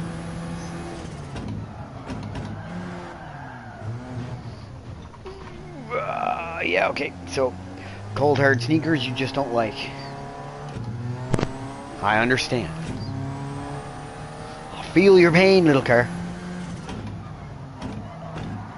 Alrighty, so the Alpha, because I made a comment before with how tight this yes. field was, the 4C knocked me off. I went from 4th to 11th, and I still have to pit.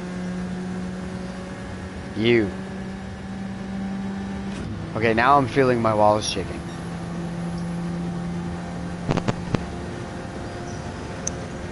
Now that's what I call true force feedback. I was on a turn hitting a rumble strip and the wind is right shaking my whole damn house.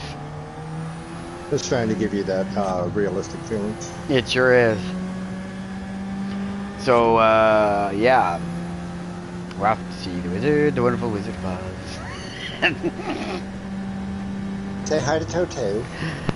Fuck, I hate that dog. I don't much care for the monkeys with wings either.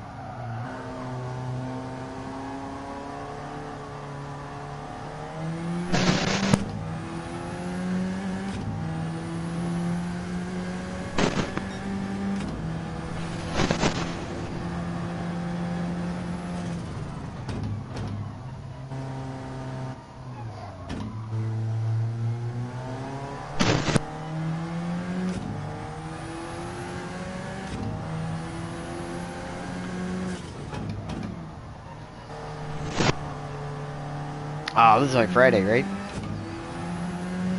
Yeah. I gotta wait until Sunday before we set up a new daily practice. Wow. Seriously hoping we get another cool track. And yeah, this was I get the fact that it's Friday and most people have got this track completely dialed in, and competition is getting very, very, very stiff, and so on and so forth. But I still enjoy running this race. You know, when I was doing the cafe books and I picked the prototype series and they made me run this track in like the XRT or the Group 1, whatever I had to run it in to get it.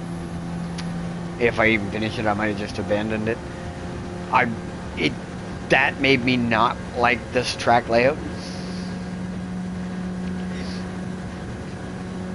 Yeah, I can see that. But now, the reason why is because I come to this first corner, and much like you, I missed the turn and I slid off the track and ended up with like a 38-second penalty. And of course, this was when I had, I was still just playing on the controller and getting used to the game, and right. Not that I had a very big learning curve on it. I mean, it's Gran Turismo. What? Descending who? For what? The sending unit for your fuel pump is leaking? Yeah, just replace the whole damn fuel pump and your sensor at the same time. And that fixes that issue altogether.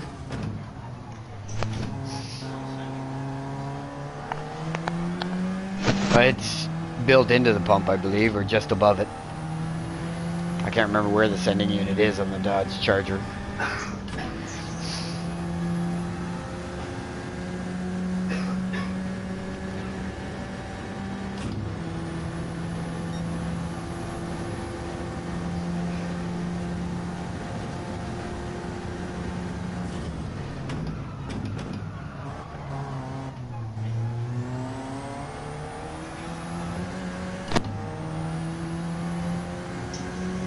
Who, Bobby?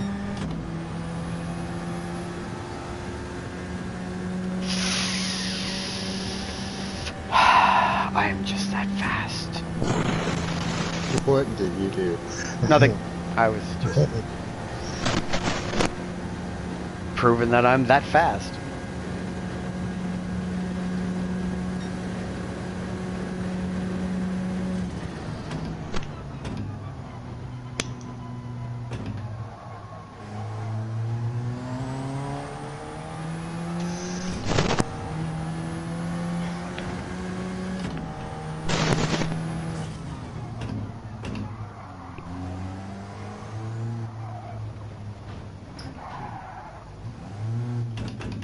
Well, and then that happens.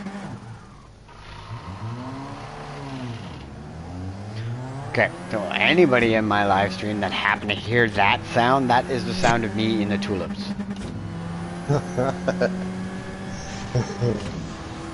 That is the sound of my 3 Newton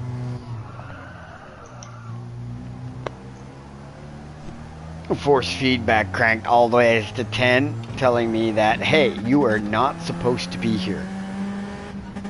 This is a car, a race car, not a ride-on lawnmower.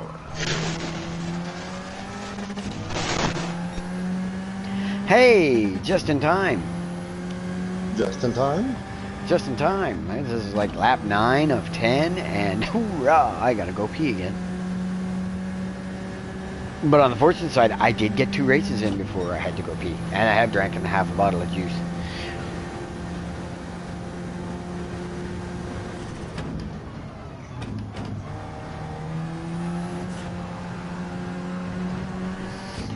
So yeah, I don't see my times improving. Like, I really don't see my times improving. But I do see my driving methodology improving. In other words, I'm not getting faster, but I am getting consistent. So, what is the old saying? First you get good, then you get fast. Exactly. Okay, so now I'm working on the getting good part.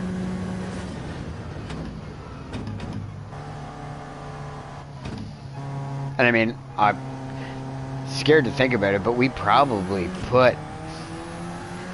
Well, I probably put 65 or more hours on this track this week.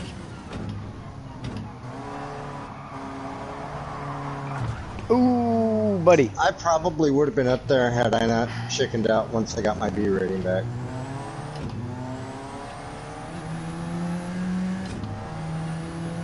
Mingo. Mine go fast. Got a 0.5 second penalty and is doing some odd fucking braking.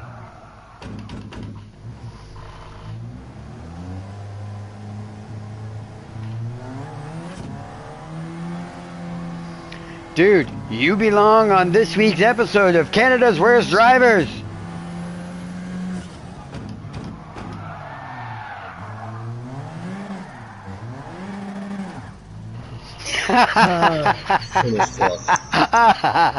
Oh, you watch that. Clip it. That was awesome. Fellow Canadian in front of me in the Super comes around the bulky corner before the big round, heading into the bus stop. He spins the hell out. And he's spinning donuts on the track. I come around, punch the gas. I'm spinning donuts around the track. The two of us at the exact same. Fuck, it was awesome. I couldn't have planned that better if I wanted to.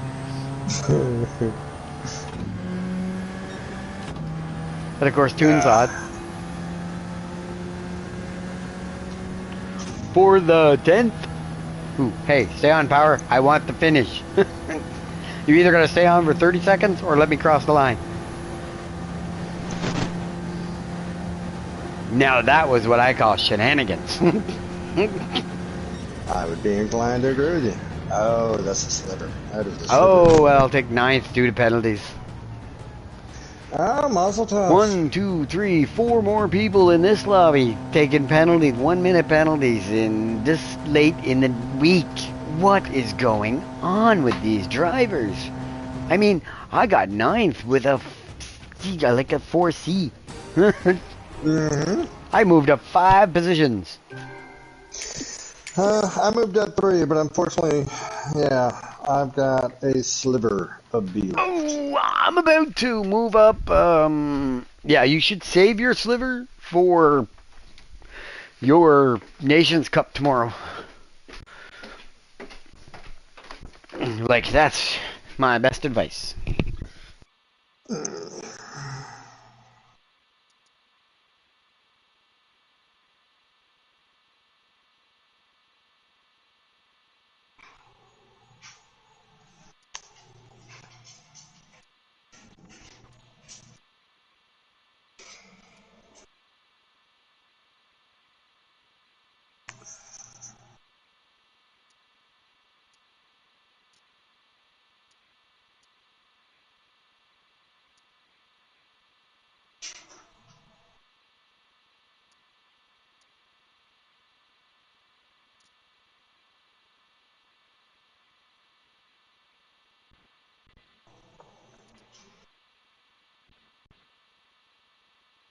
That was a big flash.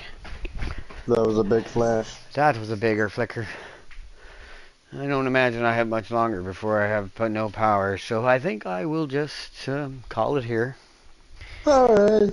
And yeah, because Girly Girl's getting ready to get off work anyway, so I was going to have to get off. So, but yeah, good times. And hopefully I will talk to you tomorrow. Tracy just messaged me and said the 13-year-old girl's all worried now, saying we're all gonna die. And then she replies to that with, I hope the boat's ready to use if it's gonna be like they're saying. Well, it's not ready to use. Will it float in an emergency? Sure, but it's in Bear River. So if that boat is floating where it's sitting, I ain't getting to it. Right. My brother Todd could use it because it's in his yard. Alright, let's hold off on the logging off and just monitor and see what happens. I could call my dad first. Maybe. Okay, call your dad. Maybe if it stays a little bit more. First up, skip a race, do some qualifying laps. Yeah, something like that. Yeah, that sounds good. Yeah, push comes to shove, skip a race. I mean, I have all day tomorrow. Yeah, because I don't see you actually going to sleep. Well, I'll have... The only way I'll be going to sleep is if the power does go out, because then there's no point staying up. But I do have to stay up to make sure nothing... I might have to take a drive around the daycare here in a bit, too, just to make sure that... The daycare's still there? Well, the put-away stuff is still put away. Because, you know, I did build little shutters through the window of their lighthouse and things like that, but I did only build them out of lats, so... Mind you, they're springy spruce lats. They're not going anywhere. Right. Okay, I'll be right back. Okay.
Okay, so you logged on, so you still got power.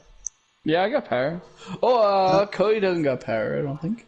Oh no, Cody's got power. He's just the only one on his block that's got power. Oh, that's weird. Well, no, because apparently he's on a different feed than the rest of the net. He's on the original feed that fed the area. Ah, touche.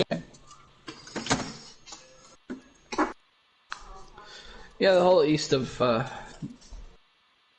whole east is all shut of power. So there's like 7,000 people without power.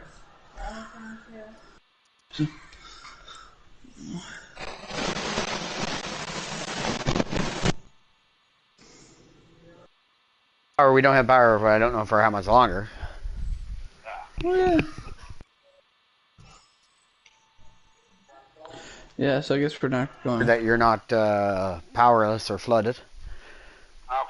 Okay. Very good. We will yak I you was later. flooded by 5 o'clock. I was flooded by 5 o'clock today. What? Oh, Oh, they turned your generator on. All right. So if I lose power, I'm coming down there. hey, tell the old man I said hi. Aaron says hi. What? Aaron says hi. Hello. Hello. What? The thin cookies yet? All right. Anyway, I'll let you go, and we'll yak at you tomorrow. All right. Okay, bye.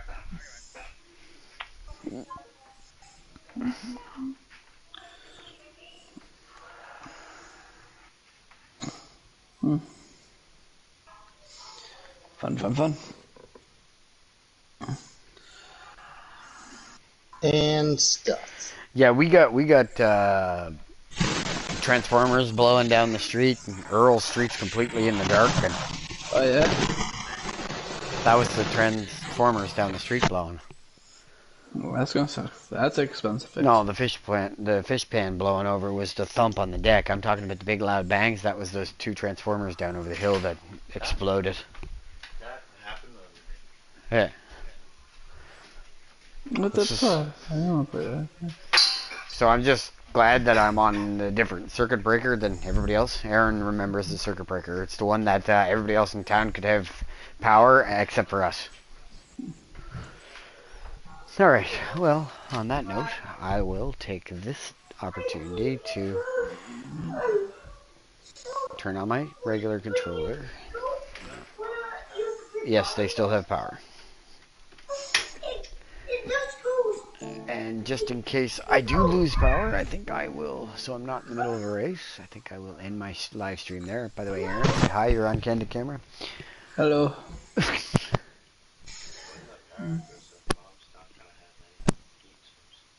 Yep.